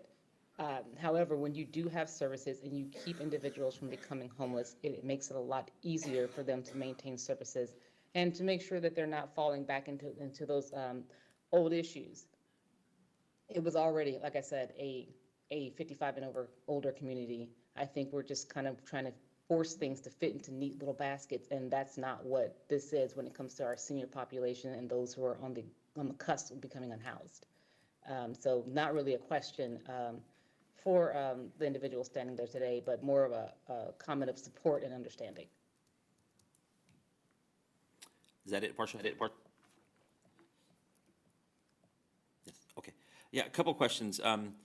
There's been a little bit of touch on what the special needs category might mean. Can you give us a little broader explanation of who might come here and be eligible to come here based on special needs? Absolutely. So when we talk about special needs, we're talking about individuals with disabilities, physical disabilities, some mental disabilities as well, mental capacity in terms of needs and support and services, individuals who may need case management, a person to help them with some functioning that some of us might take a little bit for granted because we just have that ability already. So individuals who may need a little bit more support, hand-holding to get them to the next level of success for themselves. And would it be reasonable to say that those with behavioral issues are people who are currently under control with medication, if you will, or some other way to deal with those behavioral issues so that they don't spill out into the community? So I want to... No, and I know nothing's perfect with that. Yeah, definitely. for sure. I want to remind us that we haven't leased this site up with us being a part of this development yet. So to say that, it means that we would be taking referrals in. And so I can't speak to how everyone or those 88 plus individuals may look. But what I will say is that some of those individuals will absolutely have behavioral health challenges, which is why we support them with case management. Some of them will be on medication. We would make sure that they're having medication management support in terms of their medical services, making sure that they're managed on the medication if they're prescribed as such. Now, I want to also say that we can't force anyone to do anything, but we will be by their sides helping them through those challenges that they may suffer. Okay, and is rent charged to these folks at all? So based on the services that the individual may receive, there's a portion of rent based on individuals who would be coming into the home. Okay, and then my memory is, and I might be wrong, that when we talked about Sunrise Point coming online and all that, that there was some sort of background check done on folks that would come to live there. Is there any kind of background check that happens here? Do they check for sex offenders? Do they do anything like that as they bring people into the community? So what I want to share is we're talking about coordinated access system. And so they do have documentation and certain things, criteria that they do check for. I don't do that part. So I want to say I can't answer all of those questions, but there is a criteria checklist to make sure that individuals the hope is that people can be housed successfully. Absolutely, but also we have a responsibility. Absolutely. To the community and the people that live here. There are specific criteria that individuals must meet to be placed in permanent supportive housing. And the age of 55, is that set in stone, or can it be raised to 60 or whatever? 55 is what we're saying for individuals, because there's there's 28 individuals that can absolutely come into the property in terms of the separation. So you have 30 units for behavioral health, 30 units for adult protective services. And so what we're hoping for is 55. We're seeing a younger and younger community of our seniors who are needing support. It's our most vulnerable population right now as well. I think I understand and agree with that. But do you know, is your typical client a certain age? And if you do know, is it above the 55 mark usually? It's typically 55 and plus, 55 and over. Okay. Any other questions or comments? Go ahead. I guess this is a question for Casey probably. Where's the PLHA money normally go? What do we normally do with that money? We've allocated that for different things. At one point before, I believe, Nicole, correct me if I'm wrong, before Supervisor Sue Frost had helped us with the Community Health Works, that money was going to be using for that. You'll hear later tonight that we do have a source of money coming in that's a different pot of money. So we've kind of moved things around, I guess is the short answer, but generally it is restricted to housing-related services. So at one point we talked about using it for Sayonara for part of that, but that will be covered by a different pot of money that's coming in now. So generally, it's for housing, homeless-related services is what we've been allocating it for. Okay. Yeah, I'm going to say something about the money side of it. I don't really know that we need to be concerned about the level of money, and that might be a surprise for me to say, but we're talking about $500,000 in a much larger project, and so it's money that we have there, that we have there for this kind of thing, but where my concerns come in is not the money at all. It's the other issues and the impact on the community and some uncertainty. So that's where I'm at. Any other questions or comments? Okay, any motions?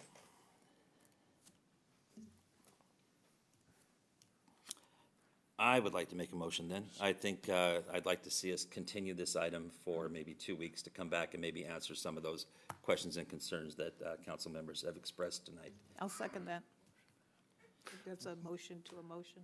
I don't know that we need a motion for that, but I agree with the mayor that we'll bring this item back in 2 weeks and expand on why the recommendation is to fund this project. We don't need a motion? Correct, no motions needed. Okay, all right, any other items or, comments or questions? Okay, see you back in 2 weeks. Thank you for your time. Thank you very much. Okay, next item, please. Next item is regular calendar, item number 10. The subject is County of Sacramento Animal Shelter Services Agreement. The recommendation is to adopt a resolution authorizing the city manager to execute an agreement with the County of Sacramento for animal shelter services.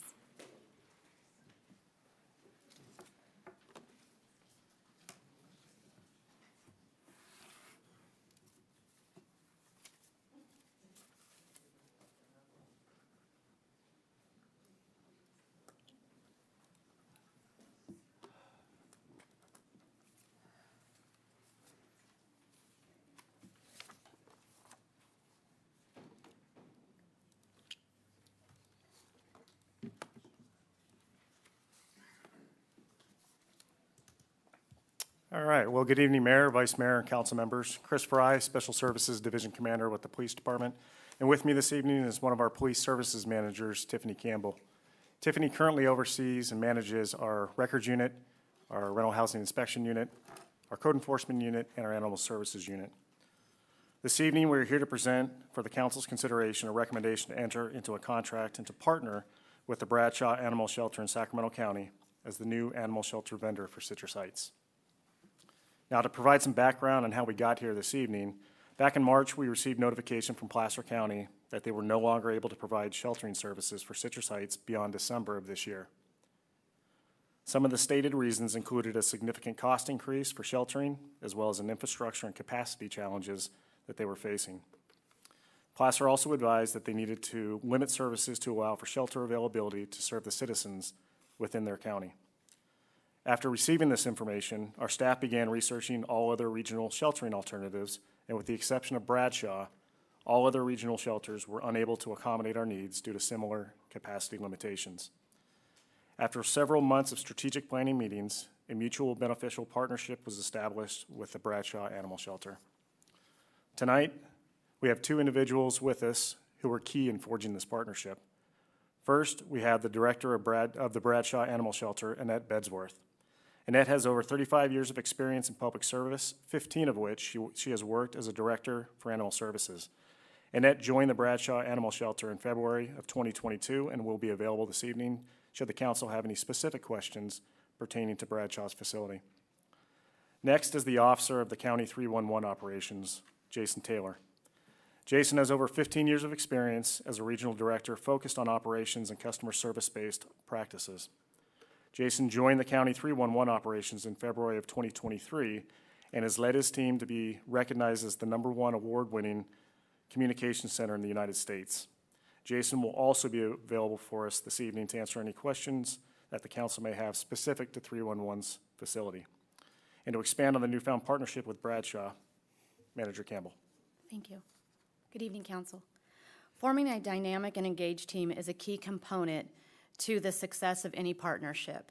Staff found partnering with Bradshaw is mutually beneficial and in alignment with our city's long-term commitment to provide affordable and compassionate animal services to our residents. Partnering with Bradshaw is also in alignment with our city's strategic planning goal to preserve and enhance public safety. This partnership supports local pet reunification, responsible pet ownership, licensing and microchipping, education to reduce overpopulation, pet wellness to prevent behavioral problems, and community outreach and engagement.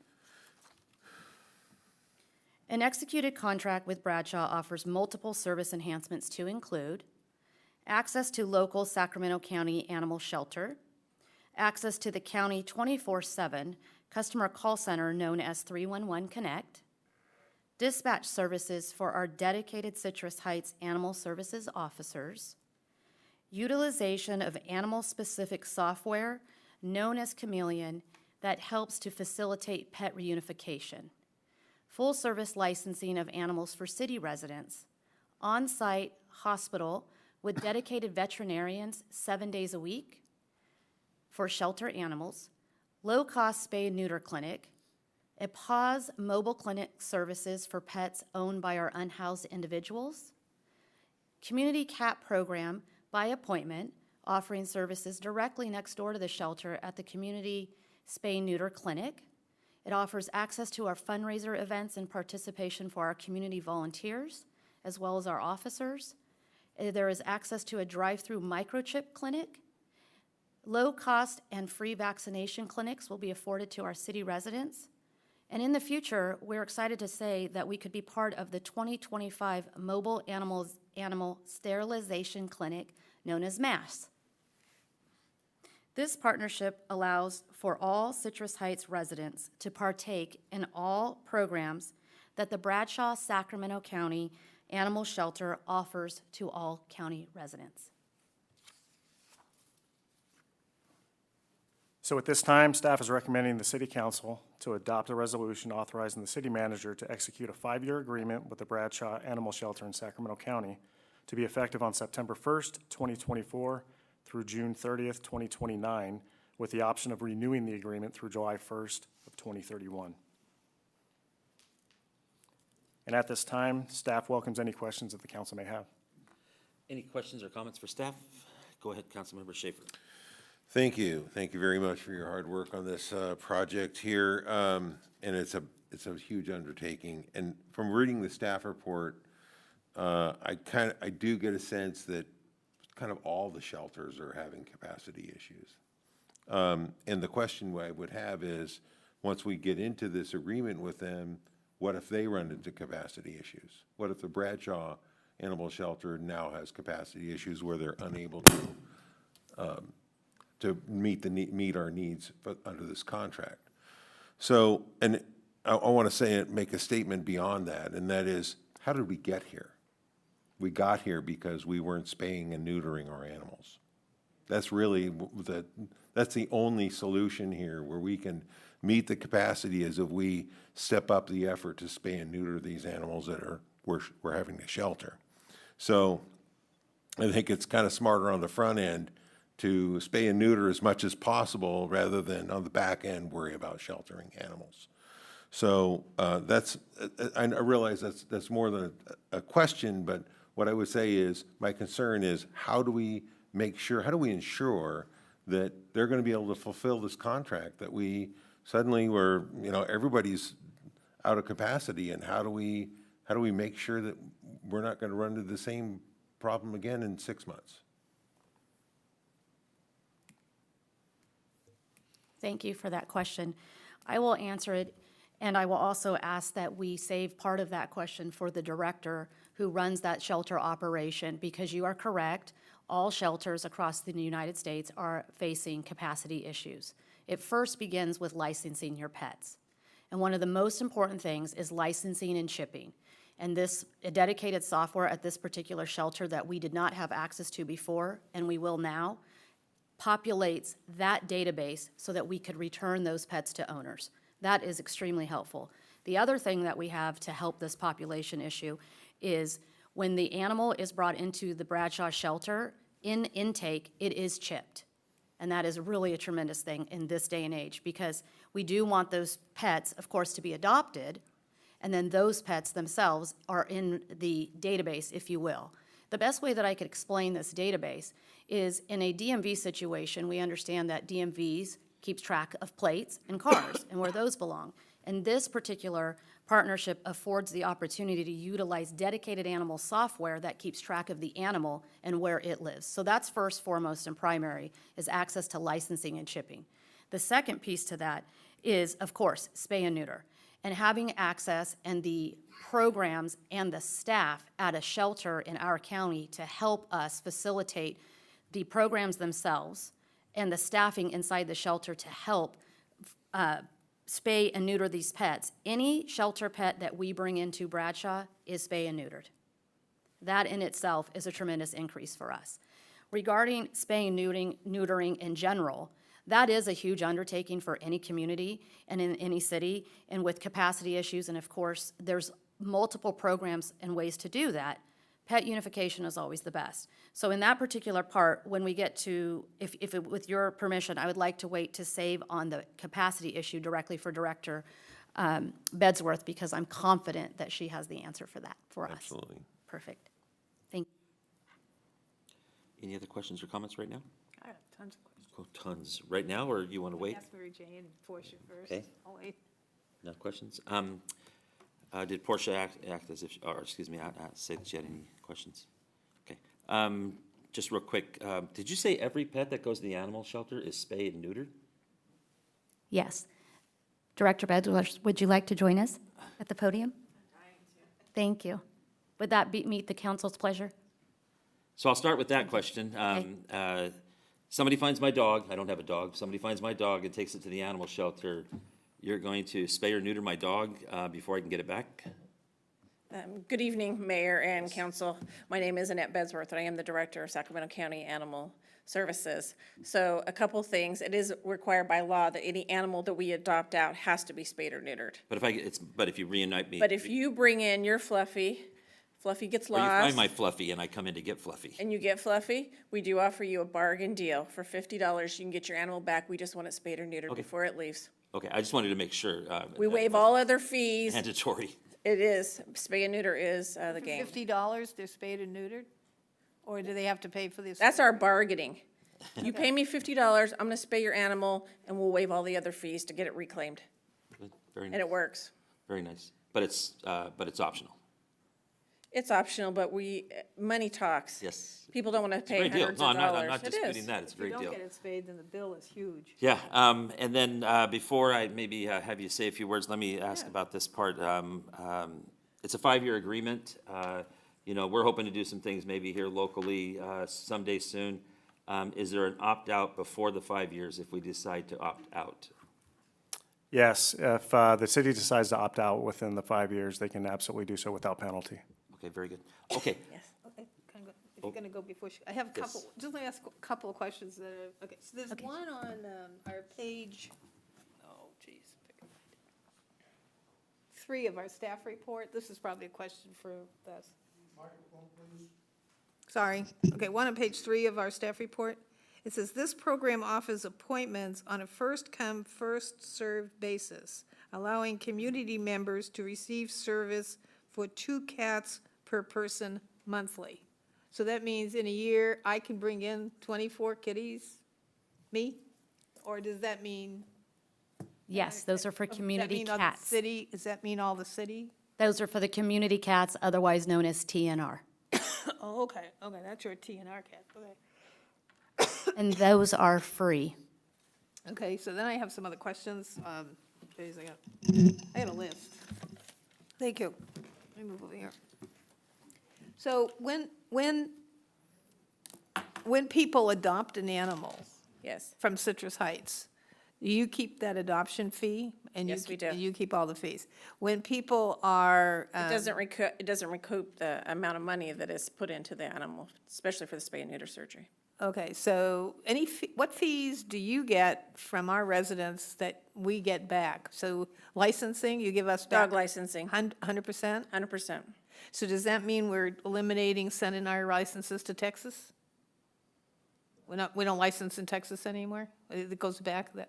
We are working through that process now, but ultimately, yes. The licensing will be going through the Bradshaw Shelter using that dedicated software that we're speaking about. Okay. So all that information will go into that, and specifically, we can accept that Right, over and the then you counter. transfer the data to the database. Exactly. So do our animal control officers have direct access to that database, or do they have to go to the Bradshaw and say, I need to? Oh, no, it is web-based, and they absolutely have access, as well as staff such as myself and the commander, and others that need that to track animal numbers, which is very important. Okay, and then I saw that we have 2 dedicated officers. Is those our officers, or those ours plus 2 more? We still have our same dedicated animal services So we don't staff. get 2 new ones? No, not at this time. But thank you. Would have been nice. All right, all right, wait a minute. As she does her thing, I'll look up some more of my questions. Sure. okay, go ahead.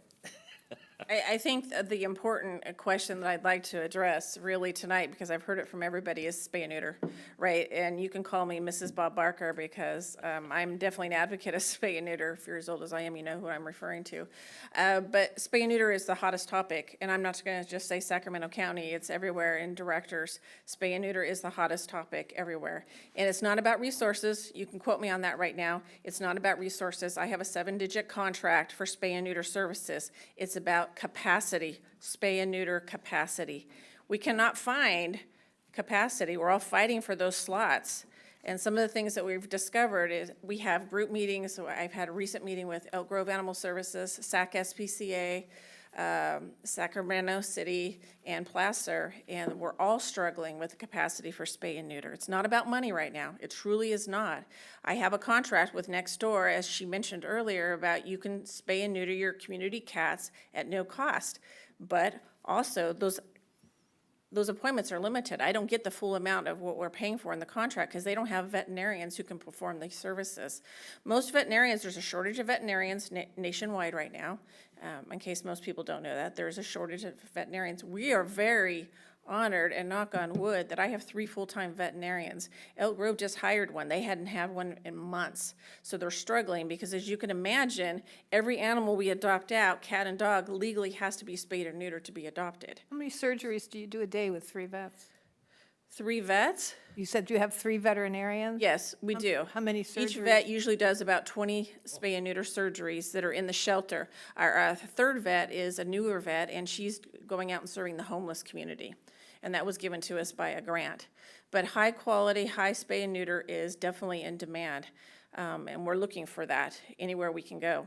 And right now we have a contract with SAC SPCA, same thing. Annette, we're gonna have to limit your surgeries this week because I don't have the veterinarian capacity to serve you. So spay and neuter is very, very difficult. The good news is that they just got, the legislature approved a program for that new technique that's going to put them on an assembly line and get them through. So I used to be a spay neuter veterinarian, so Very good. So I kind of compassionate towards the job. But I don't think I ever got to, 20 a day was pushing it, it's like, Yeah, they can do upwards of 50 cats a day if they're really good. oh, cats, well, But pregnant what's dogs. significant and the things that we're trying to do to move forward to increase their spay and neuter, I did receive some funding to expand the size of our hospital because we have a beautiful, huge shelter, but our hospital is very small. And when you're trying to do multiple animals, you need a bigger space. So that is coming in 2025. We also were able to secure a grant this past year through the ARPA fund that secured that funding to serve the homeless people because, believe it or not, they do care for their animals and they do want them spayed or neutered. We have a veterinarian that is dedicated to that. It's called PAWS, and we have a mobile spay-neuter unit that will also be accessible to you. She's already been told. She's very excited to come and serve this community of Citrus Heights. We also have increased the dollar amount looking at trying to get contract veterinarians to come and help us with services for spay and neuter. And I just increased their contract to $180 an hour, and we're looking for veterinarians to fill that role, and that'll commence at the end of this year. But again, they have to have those abilities to spay and neuter. That's very critical for us. So spay and neuter is the answer, but again, it's not about resources right now. It's finding veterinarians who will spay and neuter. One of the other grants that we got, you've heard, it's very, very popular, is the MASH style spay and neuter clinic. It's like the hottest thing. In fact, this morning we just released appointments for the September clinic. I had to really fight for that money that we got for the MASH spay and neuter clinic because I had to call local veterinarians in Sacramento County, and I called over a dozen. A lot of your veterinarians are not even performing spay and neuter. We just kind of take that for granted as a community that they're spay and neutering. They're not. They are so overwhelmed with just trying to treat our sick animals. They don't have time to spay and neuter. More than half of the veterinarians I spoke to don't even perform spay and neuter services because they're so busy and so overwhelmed. A lot of your 24-hour clinics are shutting down. There's only a few in Sacramento County that we can utilize because of the overwhelming of animals. Because during COVID, everybody got pets, right? And they're not owner surrendering them like you hear rumors, but they need treatment. Animals need treatment. So you have an abundance of animals out there that are trying to get through veterinarians.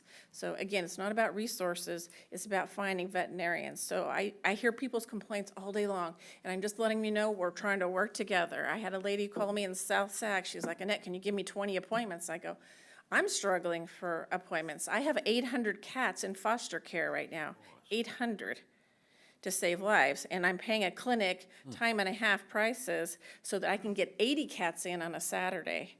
And that is only gonna make a small dent. And the focus is always, you gotta spay and neuter them because as we know, cats will start reproducing at a very short time period. So you're keeping them in foster homes and you're trying to work through this spay and neuter. We're pretty fortunate that in the Sacramento County, we do have a huge foster base that wants to save cats. So that helps us a lot. And we also have a huge adoption rate for cats here, very successful. We do have, last month we had a record-breaking, we adopted out 863 pets last month alone. So we do have people that do come and adopt dogs and cats. And to your question earlier about capacity, let me just tell you that was the #1 question in my mind when Citrus Heights approached us on this because we are all struggling with capacity. It's something I deal with each and every day. And it's a way of, when that question or that challenge, I consider it a challenge, it's like, we're gonna figure this out because we've got to start doing things differently. That's the only way we're going to overcome this. And your capacity, your limit of intake was like 500 animals average. And I'm like, okay, really think about that. That's only average 1 to 2 animals per day over a year's time frame. We got to start thinking differently how to get these animals out so we don't consistently run into this capacity issue. So I will just tell you for an example, approximately a year ago when we had all the flooding that happened, and it was in January, and January is usually a very slow month for us in animal sheltering. Cats and dogs are not usually reproducing, they're staying home quiet, and it's a calm month. But with the flooding, our shelter was over capacity by 60%. It was crazy. So we thought, how do we get these animals out and get them out alive? Because that's ultimately our goal. And we were able to. We just thought of something different. We started holding like late night adoption events and publicized it. We started staying open until Saturday nights until 9 p.m. and really promoting that. And it worked. We were able to get 60 animals out a day when we started hosting some of those events. Some other things that are coming down the pipeline this next year, there's a lot of new things. And they're new, so, you know, I don't know if they're gonna work or not, but we have to try something new. Because the naysayers were out there and they're like, what do you think you're doing, taking on Citrus Heights and bringing on more animals to your shelter? I'm like, we're gonna figure this out because we are very, very good. And so one of the other, I wanna share one of the other new things that we're doing is I looked at the numbers recently because at the previous shelter I worked at and ran, we had a very high success rate, but the #1 adopters resided outside of my county. They came from the Bay Area, they came from the South, they came from Sacramento, #1 adoptions. Here, when I just recently looked at the numbers, like last month, 99.5% of our adopters come from Sacramento County. So why am I continuously marketing my same area? Because if you live in the Bay Area and you fall in with Fluffy, you're gonna drive an hour to adopt that pet for me. So I have some marketing ideas that I have, thank goodness, a great full-time PIO, a public information officer dedicated to animal services. And we're talking about some new strategy and how to attract those new adopters outside of Sacramento County to help with some of that capacity issue. So to follow up on that, so you mentioned that January is a fairly slow month for you. What's a really, what months are really busy for the sheltering? Or what? Every month after that. Oh, every month after that. And especially the summer is bad if most people don't understand, but it's cat season is what we call it, and cats multiply So fast, very quickly. I think we're primarily talking about $500 dogs a year or so. I think 500 that's dogs the and number. cats. That's the number I've kind of heard. I haven't really heard a cat number, only kind of a dog It was number. total of 500 dogs and cats together. Oh, 500 dogs and cats total. Okay, It's doable. okay. We're gonna make it work. We have lots of great programs that are lined up and ready to go this next year. And I'm very excited about what the future holds. And I think this is a great partnership.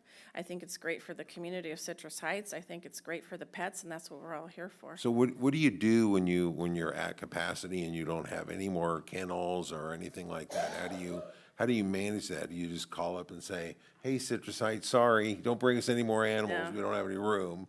How do you manage that piece? I don't believe in doing that. Okay. We get very creative because the public needs our services. We get very creative in the fact that dogs we will take in no matter what. So a lot of times with dogs we have to pair up because kennels are really supposed to only hold one dog, but we'll pair them up and we'll get them out and we come up with some creative adoption strategies. And this the community that we serve seems to respond to us. So you're on a campaign recently to clear the shelter, correct?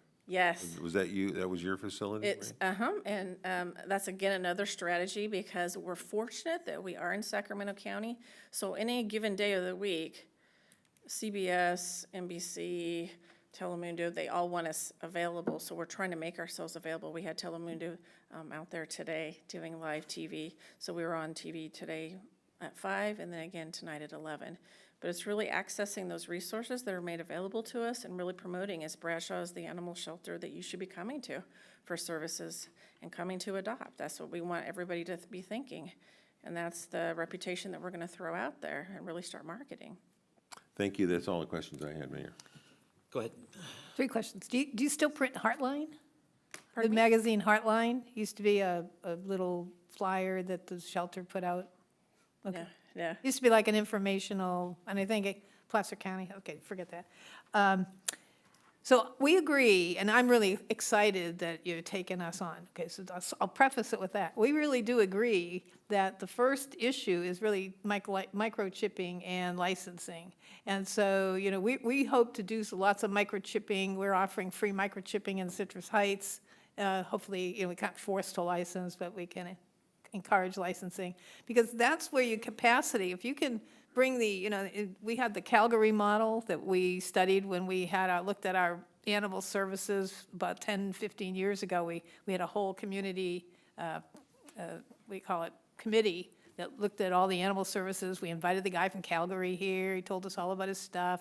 And so it's like, license your dog, it's his ticket home. So if he gets out, you know, our officer will bring him home. The first ride's free. After that, it's here's your dog, here's your ticket. So, but they never have to go down to the shelter. They're delivered, and Calgary is big. It's a lot more square miles than Citrus Heights. So that was one, is that they never get there. And so my second question then becomes, of relinquished animals that are adoptable, I know the problem, you know, because I'm a veterinarian, and over the years, when people wanted to adopt, and they would go to the shelter, it's pit bull, pit bull, pit bull, pit bull. And all of the, you know, if somebody says, I'd really like to find a Dobie, or I'd really like to find it, you know, they're not there. And because rescue groups were coming and sucking them up. Again, this is just the problem. I don't know that it's still there. But the rescue groups, the Dobie rescues or Great Pyrenees rescue lady would come, and they just suck all those breeds up. And then when you go to the front desk and say, I want a Dobie, oh, well, I'll refer you to Dobie Rescue. So then you go to Dobie Rescue. Now, they have a whole new set of criteria of who's eligible for adoption. If you have a cat in the house, oh, I'm sorry, you can't adopt this dog because us dogs don't like cats. So it's these people set different criteria than you would have if that dog was in your location. So I'm just wondering what the adoption policies are when you get, you know, you get tempted to do that with rescue groups because you're overcrowded. And so all the dachshunds would go over here and all the chihuahuas go over here. That's not the situation in this day and age, and to be quite honest with you, about 30% of the dogs that come to shelters, including our own at Bradshaw, are purebred dogs. But those are the dogs that are not just sitting. So if you casually decide you're gonna go adopt a Fluffy today, and you're just walking in, those dogs are gonna be gone because we have a line at the door. It's first come, first serve, and we promote what animals are becoming available on the website so people know, and we open at noon. There's already a line at 6 a.m. You have don't you have fosters to take a lot of your dogs in until they're adoptable, and then they bring them out to mobile adoption events? Sure, but our goal is to adopt them out, so as soon as they become available, and there's no problem with that, because anything that's highly adoptable gets adopted the very first day that it becomes available. Rescues are eligible to take animals from us after they've been made available for adoption to the public a day later. A day later. We always make them available to the public first. And are all the adoptable animals on your website? Yes. Okay. Oh, yes. Oh, yes. And we're very interactive. In fact, on Tuesday night, I am very interactive and communicative. We invited all the rescue groups to a team meeting. I need to hear what's going on out there from all the rescues. And then I also meet with the lost and found administrators on social media throughout this county. And now I've got 2 other county lost and found administrators who have joined our group. And they're the boots on the ground, and they tell me what's going on out there. So we do listen to what the community has to say. Thank you.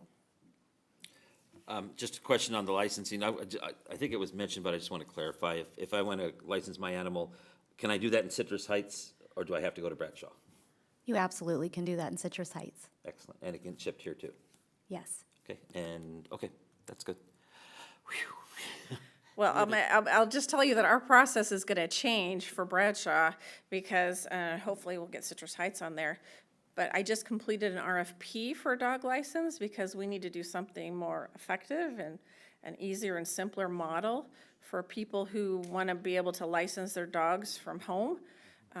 And so that process is up and coming. I'm waiting for the award to pass through its time frame, and then we'll formally announce it. But what we had done an RFP for was for people to be able to license their dog from home, or they can call over the phone and make their payment and take care of everything at home. But they still have the option, obviously, if they want to come to the shelter. Do you find that when we limit the number of animals that someone can own, that it deters licensing. It's like, when I campaigned, I knocked on a door that had 5 dogs in the window. So it's kind of, I don't honor that. you don't honor it. No, I don't. I don't. But if the city If has. you have 6 animals and you're able to care for them and spay and neuter for them, I'm not gonna come confiscate your animals. I mean, I think, So, okay. as long as you're taking care Well, of it's them. like and children. there's You no can have cruelty. one child and be Exactly. not a good parent. You can have Right. 15 and be terrific, so. Right. Okay, anything else, ma'am? Any other questions for Any me? other questions or comments? Mary Jane. And if not, well, I guess we'll return back to the item and any motions. I move approval of Resolution 2024, resolution of the City of Citrus Heights, California, authorizing city manager to execute a 5-year agreement with the Bradshaw Animal Shelter in Sacramento County to be effective and commence on September 1, 2024 through June 30, 2029, with the option of renewing the agreement through July 1, 2031. I should live so long. There you go. I'll second that. Okay, it's been moved by Vice Mayor Karpinski-Koska and seconded by Councilmember Schaefer. Any questions or comments to the motion? Hearing none, roll call, please. Councilmember Lopez Taff, Yes? Councilmember Middleton, Yes. Councilmember Schaefer, Yes. Vice Mayor Karpinski Costa, Absolutely, yes. and Mayor Daniels. Aye. Next item, please.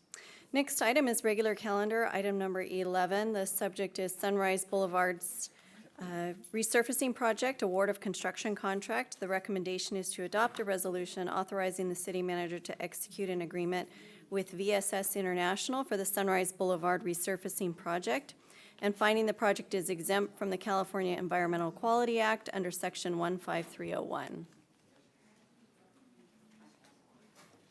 Good evening, Mayor, Vice Mayor, and council members. Regina Cave, General Services Director. I will do my best to keep this brief. This item would typically fall under the consent calendar. However, we felt it is kind of monumental, so we wanted to make sure that we talk through the project, let the council and the public know what to expect, and be available for any questions that you may have. So this project was an expedited project. It was not part of the original pavement preservation plan that we had taken to council last December. We had some questions, concerns, not sure what our timing would be with some of our other high-priority projects, such as Auburn Boulevard Complete Streets, San Juan Phase 1, which is under construction, and the Dewey Van Maren resurfacing project. But things have changed a little bit since last December with some of our projects that got pushed out a little bit and have potentially provided a little opportunity for us to do some quick reinvestment of the Sunrise Boulevard corridor, focusing in the area of the Sunrise Marketplace P-bid. So in July, we put a project out. It took us about maybe 4 weeks to quickly design this project because the infrastructure that we have out there still has some really good bones and didn't need a full reconstruction. We've also done all of the necessary ADA improvements over the years. We were able to expedite a project as a resurfacing. This is not a repaving, which is why I want to explain the project. This is a resurfacing of the Sunrise Boulevard corridor. So the project will be Sunrise Boulevard from Greenback Lane to Madison Avenue. It will encompass the north crosswalk at Madison Avenue to the south crosswalk at Greenback Lane. So it will not encompass those two major intersections, but it will encompass the corridor. We also added Macy Plaza from Sunrise Boulevard to Birdcage, and the total is approximately 6,200 linear feet and 1.17 miles between both streets. So the existing conditions, as I said, there's still good bones out there. It looks like, the pavement is poor just because you see cracks, but when you look at the foundation, there's minimal base repairs necessary on this project. I think it's about 18,000 to 19,000 square feet, which isn't a lot when you're talking 475,000 square feet of asphalt. So the planned improvements, we do have, again, some mill and fill to address the identified base failures. We will have some minor edge grinding, which is basically right along your gutter line, just to make sure that we don't have any additional lift along that area. It will be a full road resurfacing with a 3-layer treatment. So again, we are not grinding the entire roadway and repaving. We are doing a 3-layer chip seal. We will be refreshing the crosswalks with colored brick patterns, and then restriping, of course, all of the lanes, the crosswalks, and the pavement legends. So this is just a picture of a project that has been done elsewhere utilizing the same application. That first layer applies that type 3 microsurfacing with a high polymer content. This helps to fill in a lot of those cracks, get the road leveled off, and provides that even surface for the next application. Then the second layer comes in, and it's a polymer modified asphalt rubber chip, so basically rock chips that have been coated with a polymer material. It's a strength layer, provides a 3/8 inch course level to the roadway, and then it will complete that seal, so it gets basically compressed into that first layer. And then that third layer will come in and microseal on top with a type 2 microsurfacing. That will finish off the surface. It goes down a brown color. It does dry to a black asphalt. Improves the ride quality, and then basically encapsulates your entire chip layer. So that polymer adds not only the flexibility of the material that you're driving on, but also a water sealant as well. The project schedule, because it is a major corridor, we look to do two-lane closures at a time. It will be night work primarily from 8 p.m. to 5:30 a.m. We will allow some flexibility in terms of any elements of the project that can be done during the day with only closing one lane at a time. However, the 3-layer application will be done at nighttime. We do need to be flexible because we are starting this relatively late in the season. While it feels warm now, the night temperatures do tend to drop, sometimes a little bit cooler than what is optimum for this type of a project, so we will have to maintain flexibility. The number one priority for me at this time, and not only with the project kicking off, would be the base repairs to get us at least through the storm season. So like I said, we will need to be flexible. If we can't meet the timeline of delivering the full project this year, we will be teed up to be able to resume as soon as weather provides for those opportunities in the spring. And then we will maintain communication with the Sunrise Marketplace PBID and any adjacent impacted residents. I did reach out to Ms. Kathy Lynn Carpenter while the project was still in inception before we put it out to bid, let her know that this project was coming and that we would be working through her to make sure that we have all of the property owners and businesses informed. I do have my partner here, Mr. Scott Dimitrov with Pavement Aces, here in the audience if you have any technical questions regarding this type of a project. Scott also lives here in Citrus Heights, so he has a vested interest in ensuring that this project does get delivered, and has helped us actually through the pavement preservation plan that came to council last December, and has helped provide consultant services for the Dewey Van Maren project as well. All right, thank you so much. Any questions or comments? Vice Mayor Karpinski-Costa. Where's the toll booth? Yeah. Madison Avenue, and we'll put up one up in Roseville coming into the city. Welcome back from vacation. We missed you. Oh, thank you. So I'd like to make a motion. Oh, I didn't finish my questions. Oh, come on. Besides the toll booth. There's more Oh, questions. I got questions too. I got lots of questions. Okay, so this, here's my question, okay, and it's great you're gonna do this. The crosswalks, okay, have you seen those crosswalks that kind of light up in the surface, on the street and at night or whatever, that you can see in the dark, that people aren't getting run over or whatever, worser? Correct. So have you seen those? They light up, they're right in the ground. We have seen them. We do not have that budgeted for this type of a project. This project was to be able to do minimal electrical, minimal invasive work out there, get the road You're doing 3 resurfaced. layers, that's not cheap, so. It's a lot cheaper than a typical repaving project. And because a repaving project would require all of the asphalt to be ground and affect the loops, the detection loops at all the traffic signals, the signalized intersections, it would be very costly to replace those, and it's very difficult to find contractors. Or we would have to upgrade each of those intersections to a camera detection system, which is also costly and does take a long time. We were hoping to get this project expedited this year, but to your point, those are items that we can look in the future when we go back out to Sunrise to look at other things like the palm tree We see them lights. at conferences, and they're really cool. Yeah. And it does save pedestrian lives. And we're hoping that the crosswalks, when we come out there with this process to repaint them, it'll be a heated material that they will apply to those crosswalks to make them bright red again. That will improve the visibility as well as with the restriping of those crosswalks. Okay. I'm sorry to step out. You might have said this. You have the projected dates for start and finish. As soon as contract is awarded this evening, we are actually already starting with the contractor to get a pre-con meeting scheduled by next week. He's already reached out to me regarding the mill and fill, so we're looking to get this expedited basically into September. And if the issue of weather comes into play because of the cooler nights that are coming up, which is wonderful, is it possible to switch from night work to maybe some weekend day work if, just to get it done. I'd hate to see it started and not get finished. Yeah, we could entertain that. It's just a dialogue and conversation we'd have between the city manager and also the businesses out there, obviously. Any impacts to the traffic along Sunrise Boulevard during the day, prime hours of the business operations of the PBID could be a little bit difficult, but we're more than welcome to You entertain said that. Scott lives here in Citrus Heights, so we'll need his address and stuff to make sure. Yes, and he will be there with our night paving operations to ensure that the product is applied correctly and ensures an optimum final product. Great, excellent. Any questions or comments? Mr. Schaefer, would you like to make a motion? I'd love to make a motion.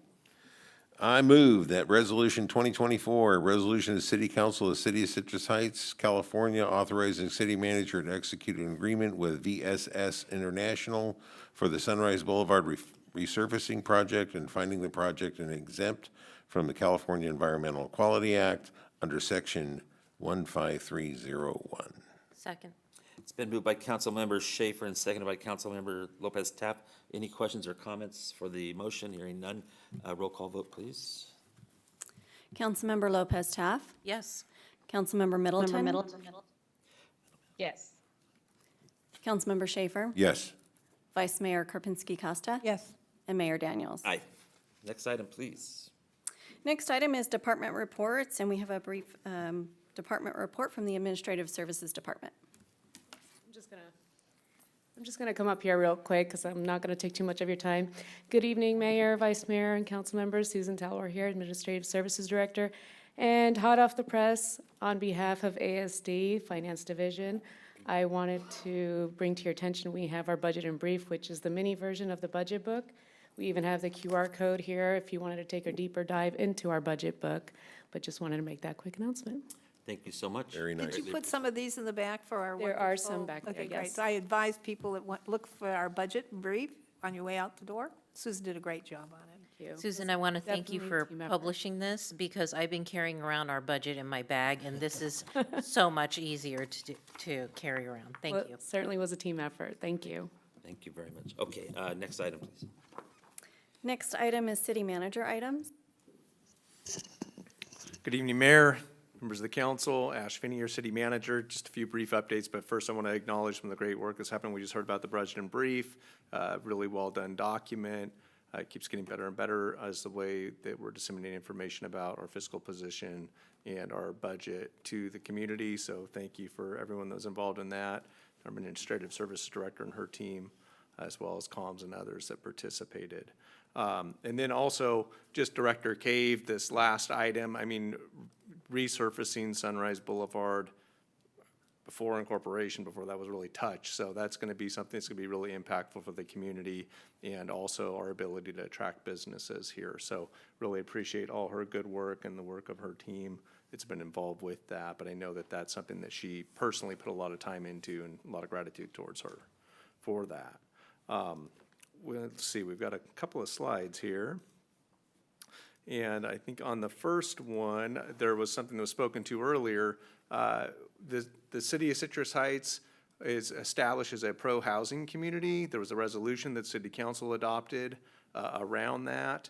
And when you are a pro-housing community, sometimes you get rewarded for that. And this is one of those cases. So the HCD, Housing and Community Development Department from the state, granted $960,000 to the city. It was a competitive program. Director Kempinar, as well as our Housing and Human Services Coordinator, Nicole Piva, and our Senior Planner, Ali Bermudez, worked hard to put in for this money, put in for it last year. And we were just on the cusp, and this year put in for it, learning from last year, and we were able to get this award. So kudos to them for that. And this is something that we're going to propose to put forward towards the replacement housing for our obligation to replace the Sayonara Drive housing. When are they going to start the project? We'll have an update on that at a later No day yet. So. Another terrific item, the American Public Works Association recognized Arcade Cripple Creek Trail as Project of the Year. So it's a fantastic award. That ceremony was on Friday of last week. You can see there's a brochure as well as a plaque that recognizes Citrus Heights as Project of the Year for Arcade Cripple Creek Trail. Our city engineer, Leslie Bloomquist, had a fantastic speech. She was the best speaker of the day there, of all the awardees, and really represented the city well. And you can see members of our team that were involved with that project were present at that meeting. They even let me come. And so that was fantastic. There's also so many that weren't in that picture that do the hard work every day to help make projects like that possible. So a lot of gratitude on that. It's something to be very proud of, and just appreciate our city engineer, Leslie Bloomquist's work on that, as well as so many others. There is a speaking engagement that I'll be at next week, so if anyone would like to come to the Citrus Heights Chamber Luncheon, there's tickets available. It's August 20th of next week, and so I'll be speaking on some matters that are important to the city. And then we also have some other items here, some save the date items. On August 22nd, we have the Citrus Heights Chamber elected officials reception that they do every year. That'll be here at City Hall from 5 to 7. The Veterans Community Center of Citrus Heights over on Sylvan Road is having their annual Hawaiian Luau. It's really a fantastic event and one of their primary fundraisers. That'll be on Saturday, August 24th. From 5 to 9. I know many members of the city council will be there. And then we had a invite, and it's really the entire community's invited, but we had Travis Miller, the athletic director over at Mesa, invite the city council staff and the entire community to the community night football game at Mesa Do we need Verde. tickets for that? Do we need tickets or just go? If you want to respond to the invite, we'll make sure that we get some tickets available. Oh, okay. Yeah, but it's a ticketed event, so members of the community, it's a great way to support the athletic program by attending.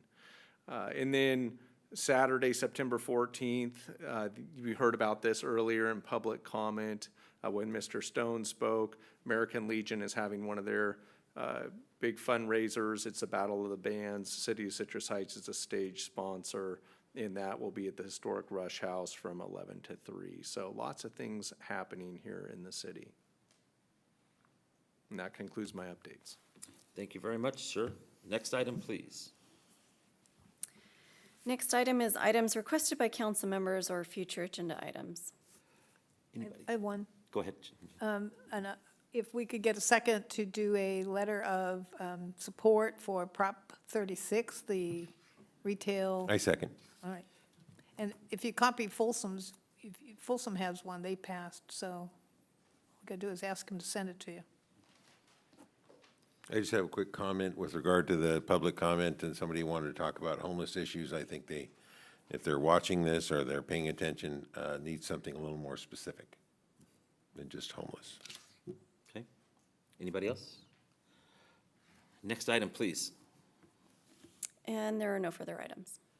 Okay, with that, we are, One more thing. go ahead, Jane, I'm sorry. Are you guys aware that our new postmaster is having his big induction ceremony on the day you're giving your speech to the lunch? So I'm going to go to watch the new guy get sworn in. Actually, he's been there, but now his mom can come and watch. So he scheduled it so when she was available. So I'm going to be there. I'm sorry I can't go to your little speech. If Little. anybody else wants to go see said the little. postman. My post lady, she calls herself my mailman. She's my mailman. That's great. All right, if nothing else, we're adjourned.